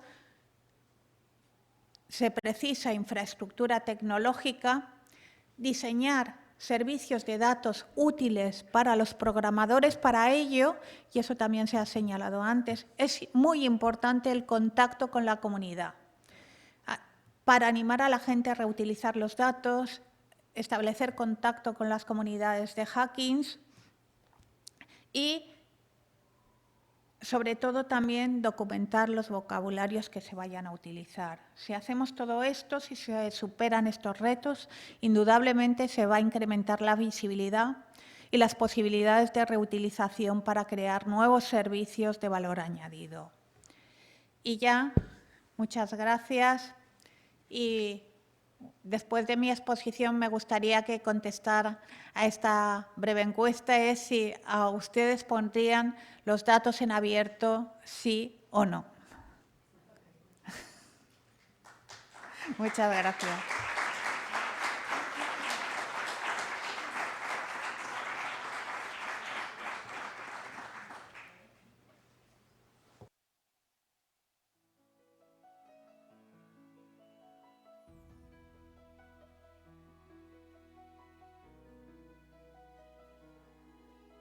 Parece que están convencidos, a ver si efectivamente se produce y se pueden reutilizar. Muchas gracias.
Bueno, vamos a pasar a la tercera ponencia de esta mañana, a cargo de Eduardo Obregón, que va a hablarnos sobre sensorización, la diferencia entre visitar un museo y vivir un museo. Eduardo Obregón es un profesional con más de 18 años de experiencia en el ámbito industrial polisector, telecomunicaciones, química, automoción, nuclear, naval, aeroespacial y megaciencias, siempre relacionado con la innovación, la reducción de costes, la mejora de procesos tanto industriales como de gestión, usando siempre las últimas tecnologías. Ha participado en proyectos estratégicos para empresas tractoras de su sector y colaborado en la divulgación del conocimiento tecnológico en diferentes ámbitos. Está involucrado en el movimiento cultural que pretende generalizar la manufactura de productos. Muchas gracias. Buenos días. Lo primero, agradecer a la organización la oportunidad de participar en estas jornadas, que son jornadas singulares y son jornadas muy necesarias. Bueno, como me han presentado, mi nombre es Eduardo Obregón, trabajo en Plain Concepts y venimos a hablar de una tecnología que viene a cambiar absolutamente todos los aspectos de la vida. Y como no puede ser de otra manera, en el mundo del arte y de los museos, pues va a ocurrir exactamente igual. Bueno, la tecnología de la que venimos a hablar es el IoT, el Internet de las Cosas. Entiendo que todos estamos familiarizados con los dispositivos, con las pulseras que nos van midiendo, por ejemplo, el nivel de oxígeno, el ritmo cardíaco. Pero hay una definición genérica, ¿no?, que es muchos dispositivos que se agrupan y se conectan entre ellos. Pero realmente lo que nos interesa es que entendamos qué puede aportar esto. Esto lo que va a aportar es dos palabras claves: comunicación y vida. Si lo pensamos, realmente la vida se basa en la comunicación. Quiero que entiendan la tecnología desde un punto de vista realmente humano. Si nos pensamos ahora mismo cómo estamos aquí y nos abstraemos absolutamente de nuestros cuerpos, somos cerebros. El resto del cuerpo lo único que hace es alimentar el cerebro. Y nosotros como humanidad nos comunicamos. Entonces, lo que va a ocurrir con esta tecnología es que va a aportar a aquellas cosas que no están vivas una capacidad que solo tiene la vida, que es la comunicación. No es, si vamos unos años atrás, había dos dispositivos, o sea, un dispositivo por cada 2 personas conectados a Internet. Y esos dispositivos, la generación de la información la hacíamos las personas. Nosotros tecleábamos información y esa información se conectaba. Ahora estamos viviendo otra cosa, otra transformación. Ya los dispositivos no nos necesitan para hacer esa comunicación.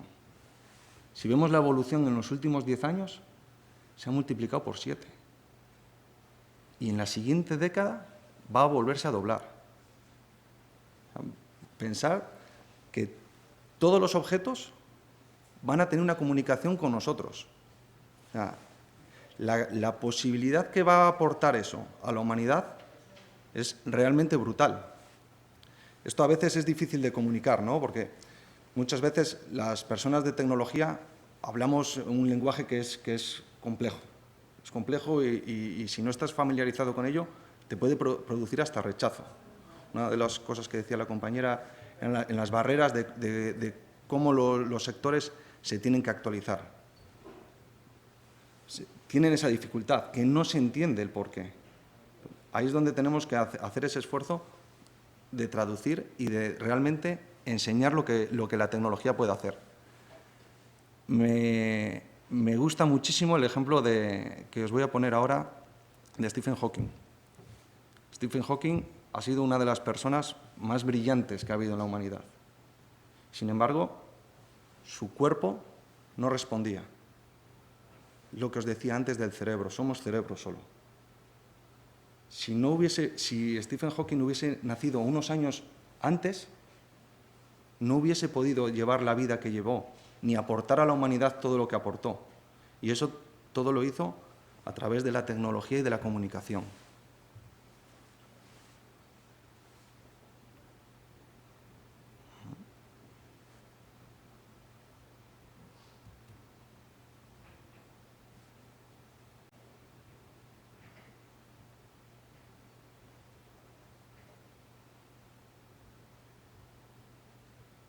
No sé por qué no se oye.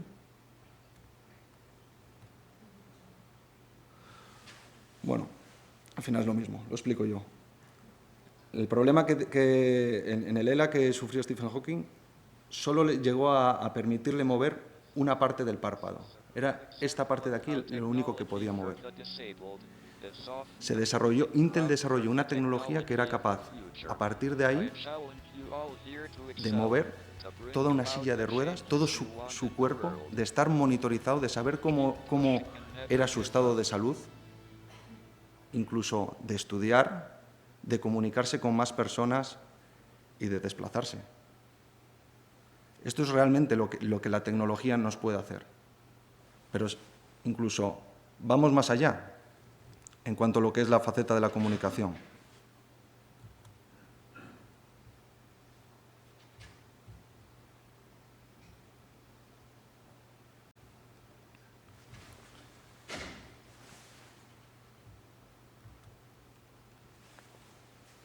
Nosotros cuando generamos una orden a nuestro cuerpo, realmente lo que estamos generando es un impulso eléctrico. Ese impulso eléctrico es una señal que va por nuestro sistema nervioso a nuestros músculos y actúa. El doctor que ha desarrollado este sistema, que es el proyecto Walking Again, lo que hace es que es capaz de esa señal eléctrica que coge el cerebro, se transmite por fuera del sistema nervioso, llegando a poder volver a andar de nuevo. Por eso quiero que tengáis muy claro este concepto de comunicación y vida, y realmente lo que somos, para que entendamos ahora cómo es esta tecnología.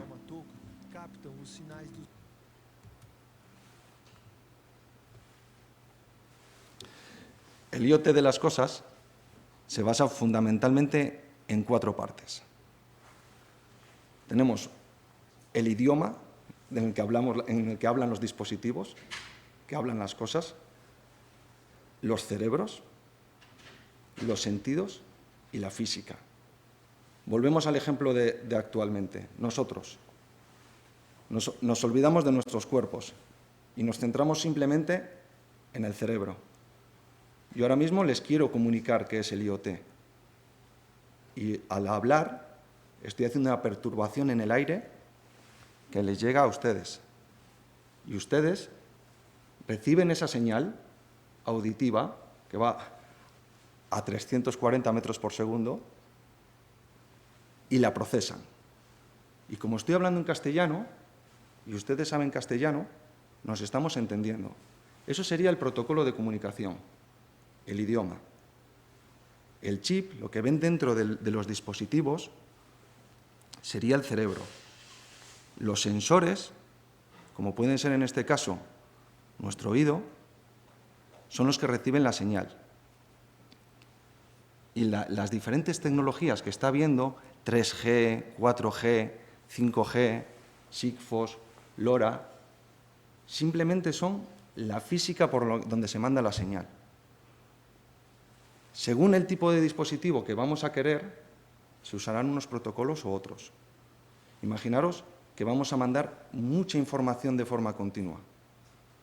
Pues nuestro cerebro consumiría mucho azúcar, ¿no? Entonces, tendríamos que tener un dispositivo que tuviese siempre conexión eléctrica. Sin embargo, si vamos a usar unos dispositivos que solo van a mandar información puntualmente, Imagínense que yo simplemente cada hora le voy a preguntar, ¿qué tal está?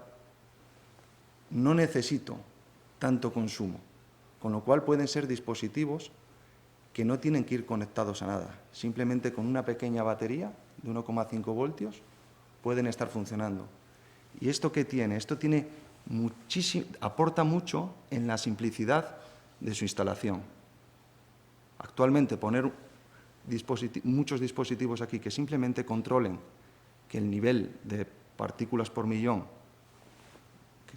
cuando es mayor de 400, se supone que la calidad del aire no es buena, nos mandaría el aviso de que tenemos que ventilar la sala. Esas son cosas que ya están totalmente superadas. Pero no quiero que vean solo la tecnología en cuanto a lo que es la aportación a un museo. Quiero que vean cómo los artistas ya están usando esta tecnología y están haciendo cosas realmente espectaculares. Y los museos tienen que adaptarse a ese nuevo arte,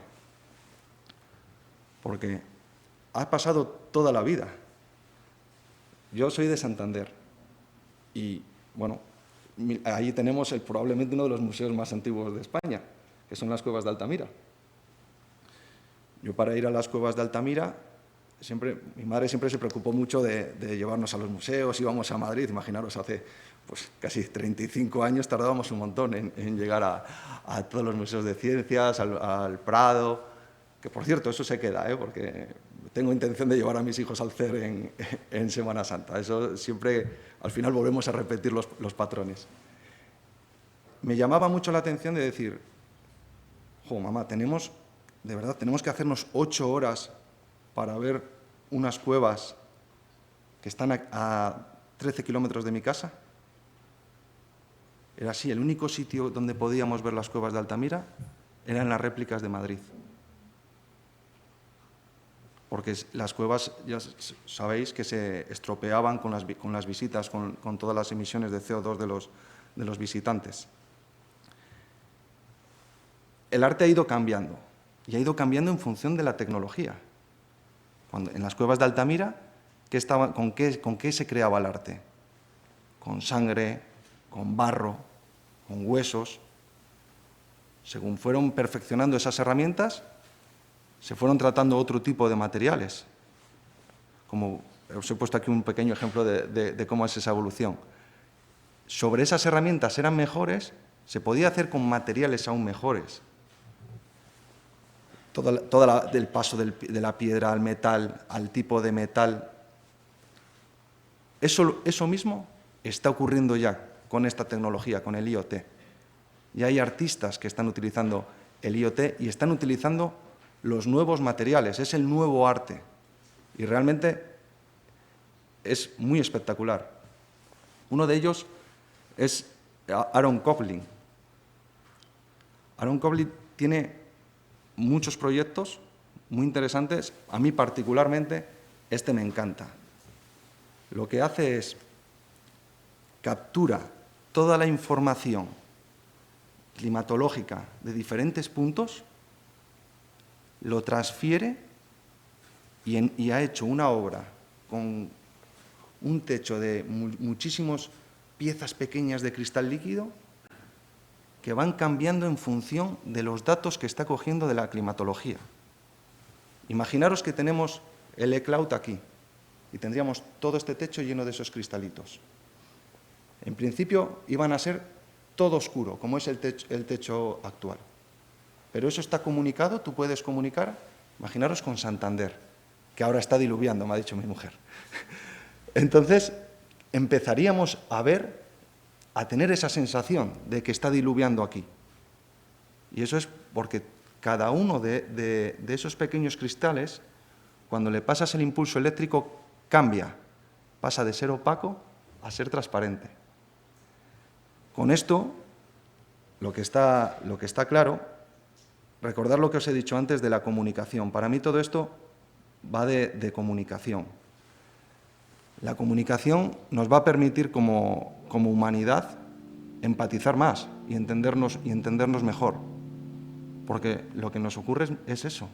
No entendemos a los demás, no entendemos el cambio climático cuando no te afecta.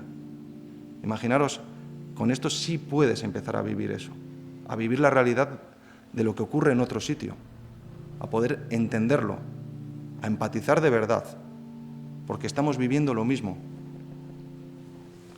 Fijaros, esto está en un aeropuerto y cómo puedes ir eligiendo cuál es el clima, por así decirlo, o el tiempo que está haciendo en otra ciudad.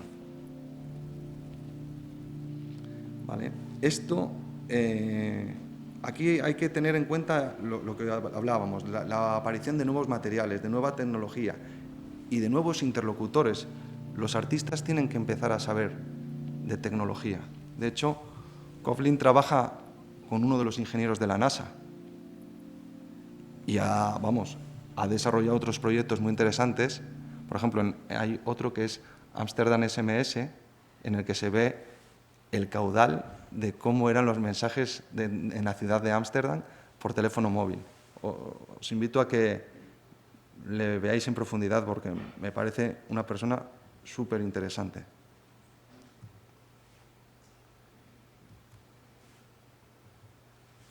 Aquí podemos ver, ¿no?, cómo quiero que entendáis también en la parte del material, de cómo la tecnología junto con el material provoca todo esto. Veis cómo es transparente.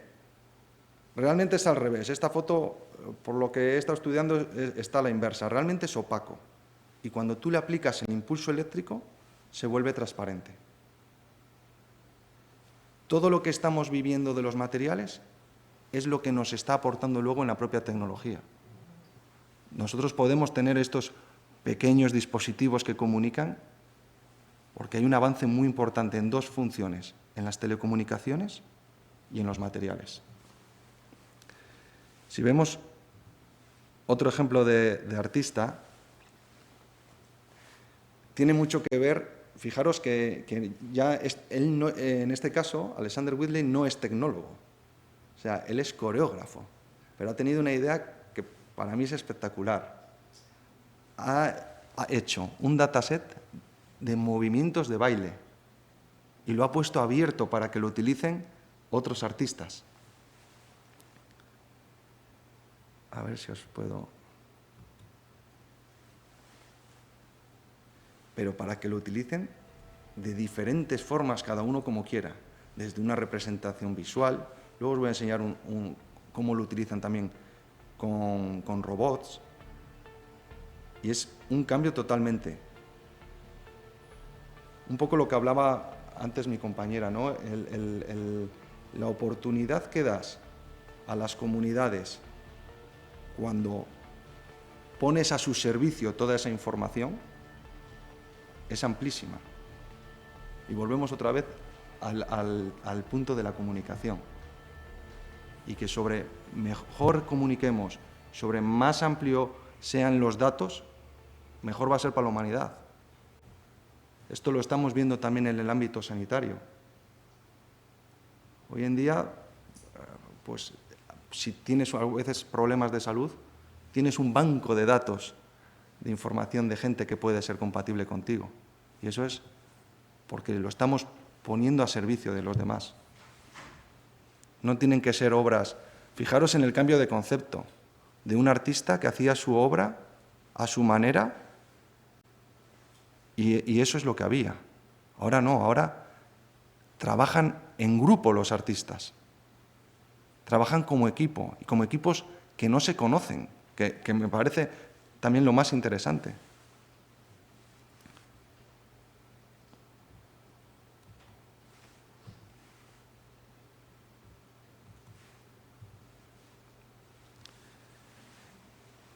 Este otro proyecto, Hypergesture, viene del anterior. O sea, lo que está haciendo es, coge el dataset de los movimientos de los bailarines y lo traspasa a dos robots. Al final son una secuencia de movimientos en los tres ejes. ¿Vale? Al final es, para que lo entendamos muy bien, simplemente es un conjunto de números en X y Z. Ha ido luego más allá. porque primero lo ha hecho con robots físicos, ¿vale? Ese es el primer proyecto del Hypergesture.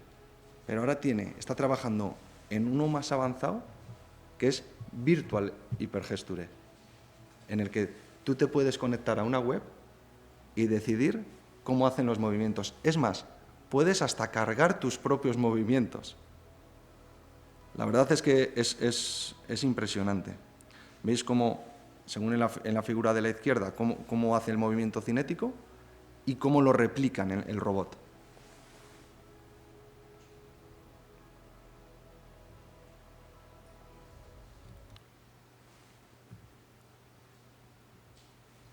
Hay una web en la que podéis ver exactamente, podéis probarlo, ¿eh? Y podéis meter aquí vamos viendo cómo lo ha hecho a mano, y vuelvo a repetir, la importancia de todo el conjunto tecnológico, a nivel desde materiales, comunicación, luego vamos a ver en qué conlleva eso. Eso conlleva luego seguridad. Los museos tienen que estar adaptados a todas estas cosas. A ver, porque si no lo paso así. Así es como capturaban. Ahora hay un anuncio en la tele que yo creo que hace algo similar.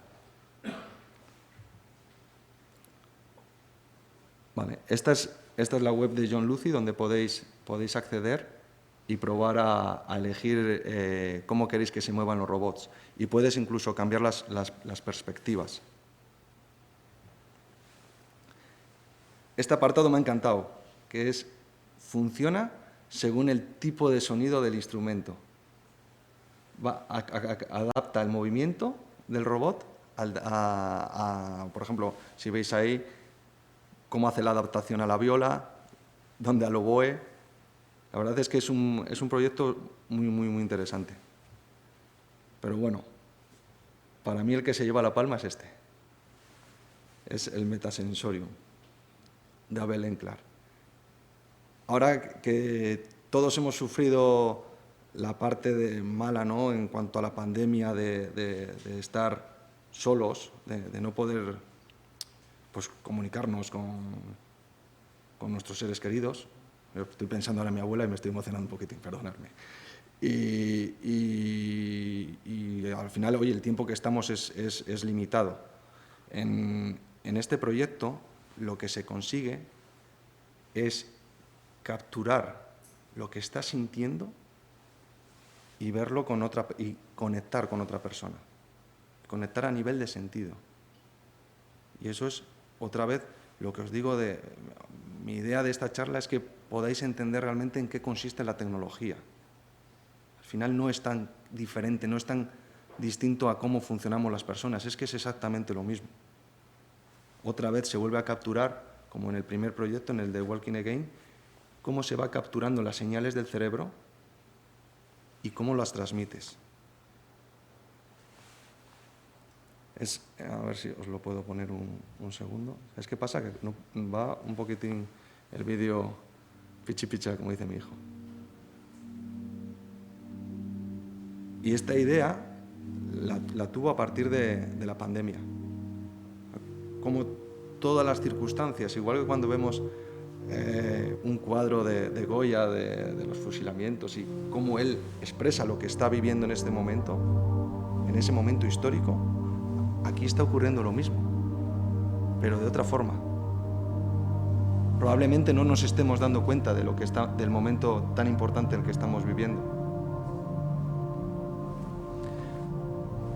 Esto va a un punto, si lo podemos conectar, mañana vendrá un compañero mío que es un auténtico fenómeno, que os hablará también de la realidad virtual y de la aumentada, y probablemente hable del metaverso, de cómo podemos ya empezar a relacionarnos sin presencia física. Si juntamos lo que va a aparecer de proyectar a otra persona que no está, con sentirla en la distancia, lo que vamos a llegar es a un punto de realidad extendida donde nos va a costar realmente diferenciar si es presencia física de verdad o no. Ojo, que la verdad o no verdad es muy relativa, ¿vale? Porque igual que pasa con los ojos, vosotros me estáis percibiendo, yo os estoy percibiendo, pero no significa que seamos así ninguno. ¿Vale? Eso tiene que ver mucho también con pues, lo que hablábamos antes de las señales, de la luz, etc. La parte mala de esto, ¿no? O la parte más fea. La parte más fea es que da muchas oportunidades, pero puede dar muchos problemas. Entonces, igual que estamos acostumbrados a que haya personas de seguridad en un museo protegiendo las obras, ahora también tiene que haber otra seguridad. Tiene que haber una seguridad adaptada a las nuevas obras que va a haber. Entonces, uno de los puntos donde los museos tienen que trabajar y tienen que tener una estrategia es en toda la parte de ciberseguridad. Porque los datos van a venir de cualquier parte del mundo. Y ahí va a haber realmente problemas. No me voy a meter demasiado en temas técnicos y también políticos o geopolíticos, ¿no?, que está ocurriendo, pero todas estas señales viajan por antenas. No solo hay que proteger el entorno del museo, sino tiene que haber una estrategia global. A veces los fabricantes ya son globales y ya depende de dónde sean los países. Ya hay fabricantes de antenas que no les dejan los gobiernos poner más de un porcentaje específico. ¿Por qué? Porque lo estamos viendo, todo son los datos, todo es la información. La parte de conservación. Aquí es donde realmente vamos a dejar ya el IoT en cuanto a lo que pueden ser las nuevas obras y el arte, y vamos a ver también cómo puede aportar a lo que es el museo tradicional, ¿no? A lo que son el lugar donde se va a hacer esa conservación, donde se va a hacer esa exposición y esa educación. Esto cambia absolutamente todo, porque podemos capturar cualquier tipo de anomalía que ocurra. Fijaros, vuelvo un poco al ejemplo de las cuevas de Altamira. No se supo de inicio lo que estaba ocurriendo, si no, no lo hubiesen permitido, evidentemente. Una vez que se sabe, obtener información relevante o no relevante, ahora ya es muy fácil, es muy barato, y lo que te puede aportar es que la obra funcione o no funcione, esté o no esté, se conserve o no se conserve. ¿Qué se puede capturar actualmente? Más allá del CO2, luminosidad, suciedad. No solo penséis en propios agentes externos, sino que también podemos capturar la imagen de una obra de forma continua y hacer una detección precoz de si está ocurriendo algo en la propia obra. Y si a eso lo juntamos, que tenemos en la otra mano todas las condiciones, es lo que está ocurriendo y qué está actuando en consecuencia. Si están subiendo los niveles, ¿cómo está cambiando el color, por ejemplo?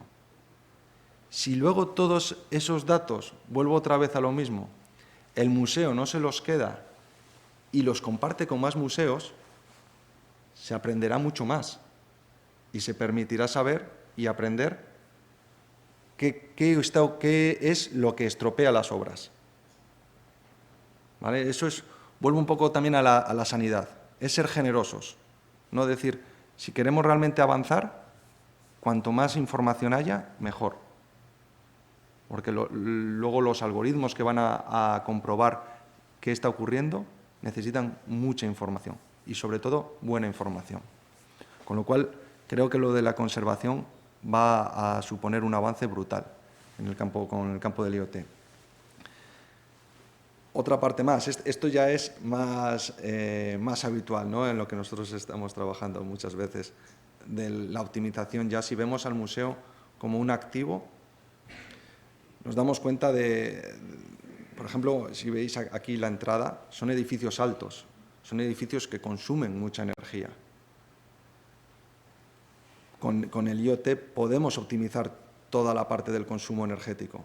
Podemos monitorizar cómo están siendo, por ejemplo, los caudales de aire. Si os fijáis aquí, el aire caliente de la calefacción está subiendo hacia el techo, con lo cual estaremos todo el rato gastando energía porque la volumetría de la sala es muy, muy grande. Si tienes claro cómo es ese caudal, probablemente se pudiesen poner activos arriba que volviesen a bajar el aire y lo estuvieses de esa forma reduciendo mucho el consumo de energía. Los flujos de visitas de las personas, tenerlo monitorizado, cuáles son las partes que más interesan, cuáles son las partes donde se hace más acumulación. ¿Te interesa realmente que haya esa acumulación? Todo eso ya está muy avanzado en el mundo, por ejemplo, en el mundo industrial. Claro, son sitios donde o en el mundo del retail, es fundamental tener ese conocimiento de tu cliente, en este caso, cómo es la experiencia de tu cliente, en dónde para más, por qué aquí tiene que tardar tanto en pasar. Hará que el museo sea más accesible y sea más fácil de visitar y la gente quiera venir más veces. ¿Vale? Y eso es todo. Por mi parte, espero que hayáis podido entender o haya podido yo transmitir bien la idea. Como me ha tocado la mala suerte de ser el último antes del café, he preferido dejar la sesión en no volveros demasiado locos con la tecnología. Muchísimas gracias.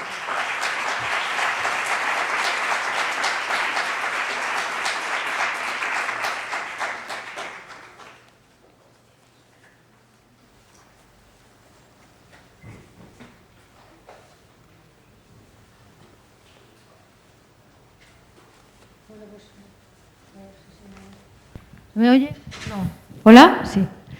Pues ahora vamos a dedicar unos minutos a algunas preguntas que tengáis y nos transmitirán también algunas que hayan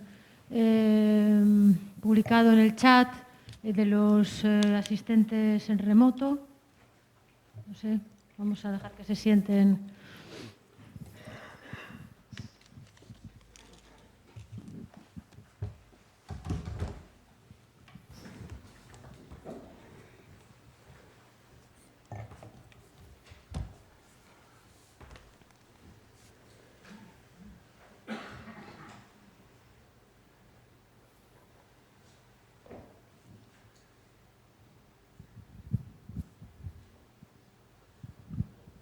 Hola, buenos días.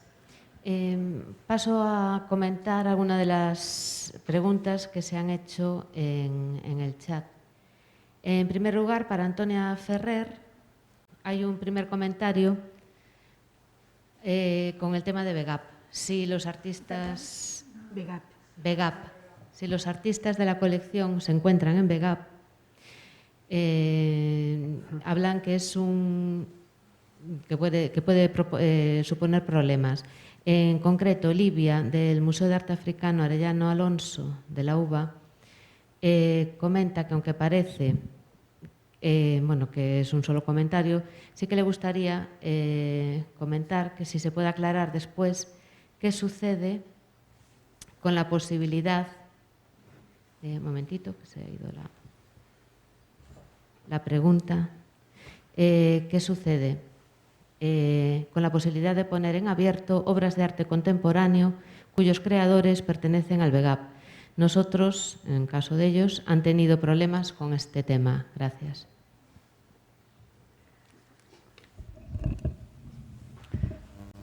Yo la verdad es que no soy especialista en derechos de autor, entonces yo no me atrevo a contestar a esta pregunta porque hay que estudiar las licencias, depende de las colecciones, entonces habría que verse cada caso. No hay una norma general. No sé, sí.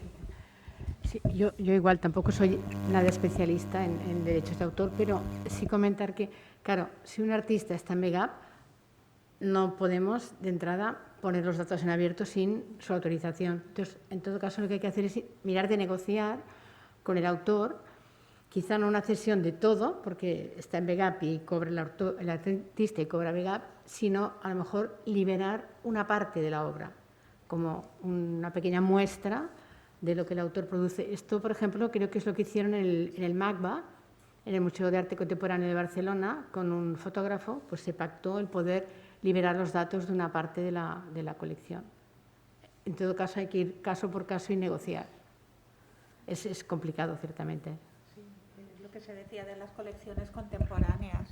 En las colecciones contemporáneas es donde hay más problemas acerca de las licencias de uso. Entonces es muy difícil, hay que mirar con detalle. Muy bien, gracias. Para Eduardo Obregón, más que una pregunta, es un comentario. En algún momento Madalena hablaba de la visión Toffler en el ámbito informático, si luego quieres comentarnos algo. Y después, pues nada, te dan las gracias y que has aportado cosas muy interesantes y sobre todo emocionantes, dice. Bueno, pues no, simplemente decir que es un placer poder hablar de tecnología en diferentes ámbitos y bueno, me alegro muchísimo de que a la gente le interese el tema. Gracias.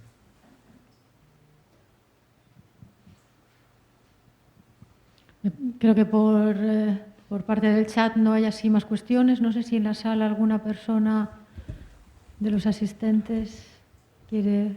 ¿Yo puedo? Sí. Yo quería comentar, porque he visto en Twitter... Bueno, me voy a quitarla. Es que si no, hablar así. He visto en Twitter un comentario que me ha parecido muy interesante. El perfil en Twitter es Cultura Hola. Y dice, después de tanto tiempo, creo que de estrategia digital ya queda muy poquito y todo se limita a una presencia digital sin más. Es muy interesante este comentario y yo creo que es cierto lo que dice, que es una realidad, pero esto es un poco como coger la parte por el todo, ¿no? Hay que intentar ir un poco más allá de tener una web en perfecto estado de revista o tener una presencia activa, interesante y enriquecida en redes. Como decía, la estrategia digital afecta a todo el museo. Hay que intentar aplicar un enfoque transversal e integral y si nos quedamos solo en esa presencia rica en redes o en web, pues nos estamos quedando cortos. Pero coincido que muchas veces la estrategia digital acaba siendo el día a día de esa presencia digital y por eso creo que hay que mirar de encontrar esos espacios de reflexión y sobre todo de discusión interna colaborativa, una estrategia para desarrollarse y para poderse implementar bien tiene que ser un trabajo de todo el equipo y además es interesante porque en ese proceso de discusión interna afloran muchas cosas y puede ser casi tan rico ese mismo proceso como el resultado final de la estrategia, ¿no? El museo se replantea muchas cosas, se discuten muchas cosas, afloran dificultades, oportunidades y es un proceso enriquecedor más allá del resultado en sí. Pero creo que hay que intentar construir esa estrategia global y no limitarse a esa presencia activa, como dice Cultura Hola. Gracias por el comentario.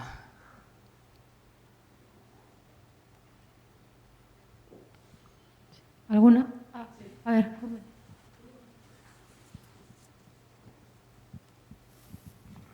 Muchas gracias. Bueno, muchas gracias por las exposiciones tan interesantes que nos han hecho. Yo quería plantear el tema de las complementariedades de las colecciones, que es algo que afecta no solamente a los museos, sino también a las bibliotecas y a los archivos, en el sentido de poder, mediante la digitalización, complementar las colecciones repartidas existentes en otros centros o simplemente desaparecidas, ¿no? Y que pudieran de alguna forma volver a reintegrarse. Retablos que se han descuartizado y repartido por ese mundo, colecciones bibliográficas que se han repartido, la A y la Z para ti, para mí la L y la D, ¿no? Cosas por el estilo, y que esto plantea evidentemente una oportunidad única para una nueva política, una estrategia de búsqueda de complementar colecciones y reintegrar unidades desaparecidas. ¿Podrían hacer algún comentario al respecto, por favor? Bueno, ¿se oye? Sí.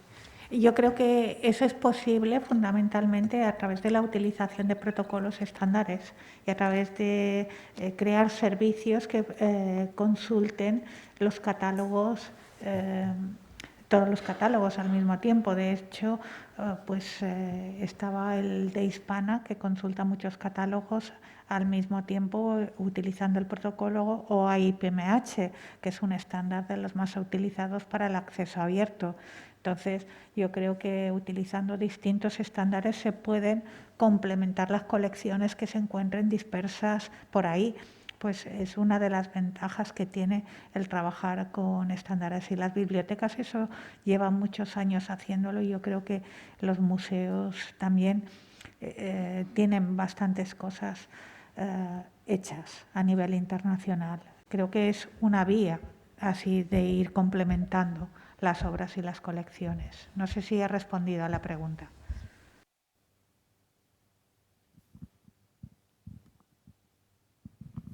Bueno, muchas gracias por la exposición de los tres ponentes. Ha sido un placer escucharos. Y mi pregunta es a Concha. Cuando dices de introducir el móvil, ¿el WhatsApp está ahí también o cómo lo ves? El enviarlos en una de los apartados utilizaste esto, ¿no? El que el móvil se utilizaría y ahora mismo el WhatsApp lo utilizamos todos. ¿Se puede utilizar también en los museos y en las administraciones públicas y demás? Sí, claro. De hecho, diferentes aplicaciones de mensajería instantánea ya se están utilizando.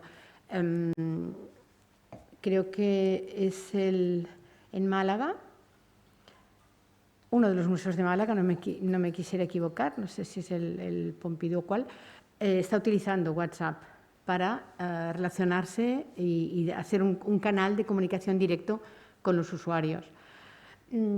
Habrá que ver su eficacia, porque también hay un tema de privacidad, un tema de que todos estamos sobresaturados de mensajes. Entonces, bueno, pero aquellos usuarios que así lo quieran y faciliten su número de móvil para tener ese canal de información, pues me parece absolutamente pertinente.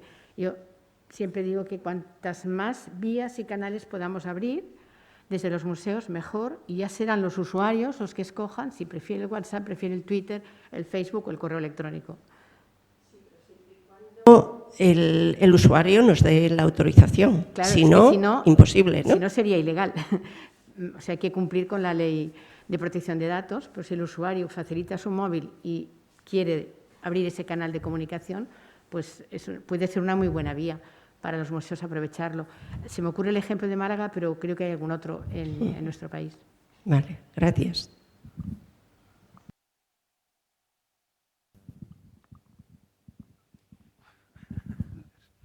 Hola, es una pregunta para Concha. En tu larga experiencia, de la cual conozco poco, pero que sé que ha tenido mucho que ver con transformación digital, me gustaría que nos regalaras alguna experiencia tuya en la que tuviste problemas para hacer transformación digital, pero que crees que ahora, de alguna forma, con todo lo que ha pasado ya, se podría haber solucionado perfectamente.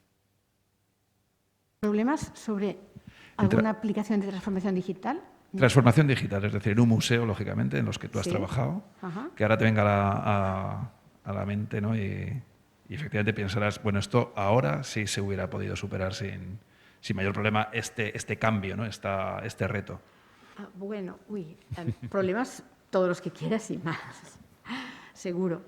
Porque además yo empecé en el Picasso, era finales del 2006-2007, entonces allí empezamos todo un proceso de transformación, renovación web por descontado, pero luego coincidió con toda la entrada en las redes sociales. En aquel momento había muy pocos museos, al menos en el Estado español, que estuvieran en redes sociales.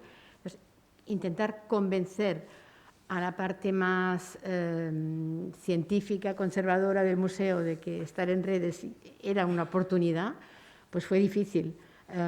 Me salí de ahí, de esa dificultad, mostrando ya buenos ejemplos pues, del MoMA, del Metropolitan, de otros grandes museos que estaban ahí. Y bueno, eso pues abrió un poco los ojos, pero en aquel momento había que defender mucho el por qué tenía interés para los museos estar en redes. Hoy eso ya no hace falta justificarlo porque ya está todo el mundo convencido, ¿no? Pero bueno, todo proceso de cambio vas teniendo que vencer resistencias que te encuentras por el camino y dificultades todas, desde falta de recursos, falta de formación. Yo la única dificultad que no tuve, y la agradeceré siempre, fue la de tener que convencer a la dirección. El director de los dos casos es una persona muy dinámica, muy abierta. En su momento tampoco era muy conocedor del tema ni de redes ni digital, pero tuvo la visión de la oportunidad y ahí tuve mucho apoyo. Entonces esa dificultad yo me la ahorré, pero en el camino cantidad de dificultades muchas. No sé, en el proceso mismo de las audioguías, ¿no? Que es el terreno en que tú eres muy experto. Bueno, pues ha también sufrido toda una evolución desde el simple audio a las audioguías multimedia, interactivas. Bueno, todo proceso pues tiene realmente muchísimas dificultades. Cuanto más avanza la tecnología, más fácil es y sobre todo más fácil es el convencimiento, no ya el uso social, que ahí está, sino el convencimiento dentro de la institución de todas las oportunidades que ofrece lo digital. Y aquí, otra vez, lo siento, pero la pandemia ha ayudado. Ha ayudado porque ahora ya no hace falta defender la importancia de lo digital. Lo digital ha sido la única vía que nos ha permitido estar conectados con el público, con la audiencia, y a todo el mundo se le han acabado de abrir los ojos y hacía falta de que digital es una dimensión trascendental hoy día, es clave. Y ahora pues esa dificultad ya nos la vamos a ahorrar porque ya estamos en ese estado.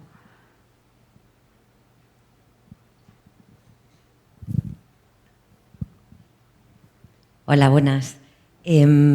Bueno, hay una pregunta que me ha ido rondando mientras iba escuchando las diferentes ponencias y creo que cada uno podéis dar una respuesta interesante y es un poco dentro de esta conexión entre museo y tecnología o lo que sería arte y tecnología, creo que siempre queda la duda ahí de la medición un poco del impacto, ¿no? De cómo impactas según qué acciones, ¿no? Hoy estamos aquí, es una jornada presencial, se ha introducido también todo el tema online, entonces saber un poco cómo veis vosotros esa capacidad de medir el impacto que puede generar en un público que no tiene que ser únicamente a lo mejor admirador del arte, pero que le interesa tanto el campo más tecnológico de comunicación como el que puede ser del arte, en este caso con respecto a Concha, o con el tema de los datos con respecto a Antonia, o en el tema más de tecnológico con respecto a Edu. El tema de cómo medir esos impactos o cómo medir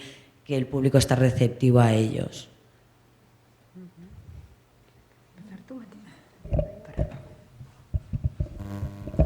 Bueno, las distintas experiencias que he estado señalando han dicho que el abrir los datos, el impacto ha sido notable y efectivamente muchos de los miedos que se tenían acerca de que van a disminuir los ingresos porque las obras van a estar publicitadas, etcétera, es al contrario. En la medida en que tú lo dejas accesible, la gente tiene más curiosidad por visitarlo y verlo presencialmente. Entonces, digamos, al menos esos son los resultados de muchas de las experiencias que he estado comentando, con lo cual sí que hay un impacto directo en cuanto a la visibilidad que puede tener el museo y también la posibilidad de participar en otro tipo de actividades o de proyectos que antes seguramente tu museo, si era pequeño y tal, no te conocían, te hacen mucho más visible y puedes tener algo anecdótico que haga que tú tengas más presencia que otros que puedan ser más grandes y con más recursos.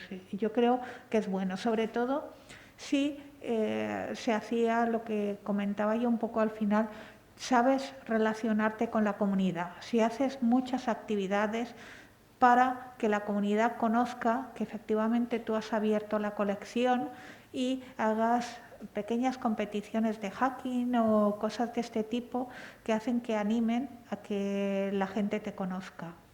Esto se está haciendo en distintos portales de datos abiertos y dado que sobre todo los jóvenes cada vez están más formados en esto, pues va teniendo más impacto. Es lo que yo conozco. Bueno, en cuanto a medir la experiencia digital, hay muchos indicadores a disposición, desde los puramente cuantitativos, de medir la atención.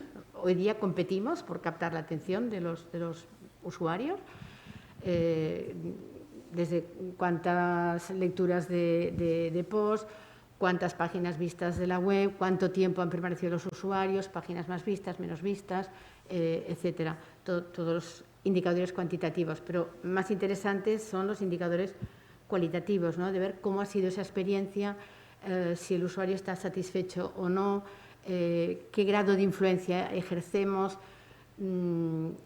cuánto engagement alcanzamos, es esa palabra que siempre cuesta de definir, como compromiso, implicación, fidelización, cuánto contenido nuestro comparten, comentarios positivos, negativos, medir el sentimiento del usuario. Todo esto también hay herramientas que nos ayudan a medir esa percepción y ese impacto que tenemos y tenemos que medirlo más allá del impacto puramente numérico, sino sobre todo pues esa vivencia, ¿no? Esa satisfacción de la experiencia.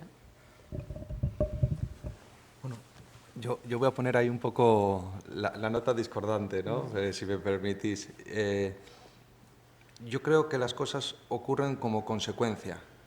O sea, si al final, muchas veces, me acuerdo de un amigo que emprendió un negocio que parecía una locura, y un día comiendo me decía, dice, joder, ningún plan de viabilidad hubiese dado esto viable. Y dice, pero yo sabía que haciéndolo me iba a sentir bien porque sabía que era el camino de lo que quería hacer.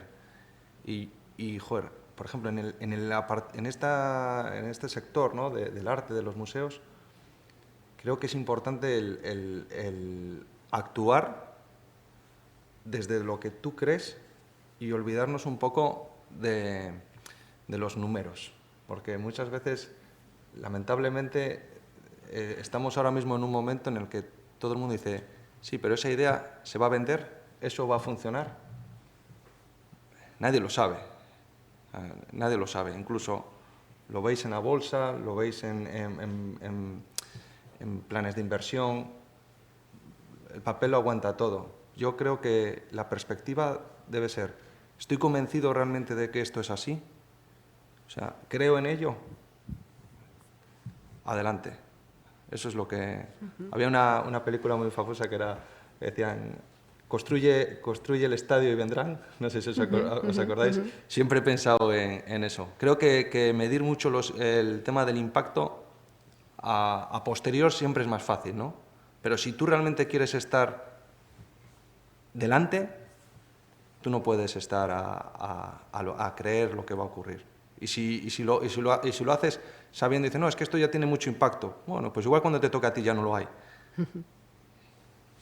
Sí, ¿no? Y si nos dices, bienvenidos sean los valores esos tan humanos de la creatividad, la imaginación, la intuición, todo eso tan poco robótico y tan humano, y esos valores son unos intangibles fantásticos. Pero sí hay que medir. No tenemos que condicionar un proyecto seguramente a pensar si va a tener o no tal impacto, aunque pensar está siempre muy bien, pero sí después hay que medir, porque hay que saber si lo que estamos haciendo vamos por el buen camino o hay que introducir medidas de mejora, etcétera. O sea, medir el impacto a posteriori yo creo que es indispensable, pero no solo con números, como decía, sobre todo con elementos cualitativos. Ahora, esos elementos de creatividad, de un poco de locura, ¿no? De soñar y de imaginar, eso es la medición, valiosísimo. Estoy de acuerdo en la parte de medición posterior, pero ¿sabéis qué pasa? Que muchas veces el tiempo es realmente lo que dice si es verdad o no es verdad. Lo que igual en el mes 4 no es verdad, no ha tenido buen impacto, igual en el mes 8 sí. Entonces, siempre hay que tomar eso con un recorrido largo, no tomar decisiones en corto, en decir, es que eso ya lo hemos probado hace 3 meses y no funciona ya, pero es que igual va a funcionar. Siempre, a mí me gusta mucho el ejemplo de cuando el hombre fue a la Luna, ¿no? Que hubo una terrible controversia de si estaba bien gastar ese dinero o no estaba bien gastar ese dinero en la situación que se estaba viviendo. Y a muchos años pasado, joder, ¿cómo no va a estar bien? Pero en ese momento nadie lo veía. Había fuertes manifestaciones, contrariedad en Estados Unidos con ello. Y bueno, yo creo que la gente necesita reflexión posterior. Gracias. Bueno, también es que yo creo que hay que tener en cuenta, más que los rendimientos que se sacan, es uno de los objetivos que yo creo que he señalado al inicio de cuando hablaba de que es un museo, ¿no? A nivel de hacer visible lo que es el patrimonio a nivel global. Y entonces, como el ente mismo de cuál es el objetivo del centro, es hacerlo lo más extensible posible, sea que después recobres la inversión o no. Tienes que abrir la información para todo el público, aquel que pueda acceder presencialmente como aquel que pueda acceder virtualmente, con lo cual es casi una obligación y algo que tiene que hacer el museo en la medida en que pueda, porque esté la colección sin los problemas de los derechos de autor y las licencias que puedan tener. Bueno, yo creo que como vamos con un poquito de retraso, vamos a hacer ya, si os parece, la pausa para un brevísimo café de 15 minutos y la siguiente ponente es en remoto. Bueno, ya hemos hablado con ella, ya sabe que se va a retrasar un poco, pero hay que intentar eso, 15 minutitos para establecer la conexión con Ruth. Vale, gracias.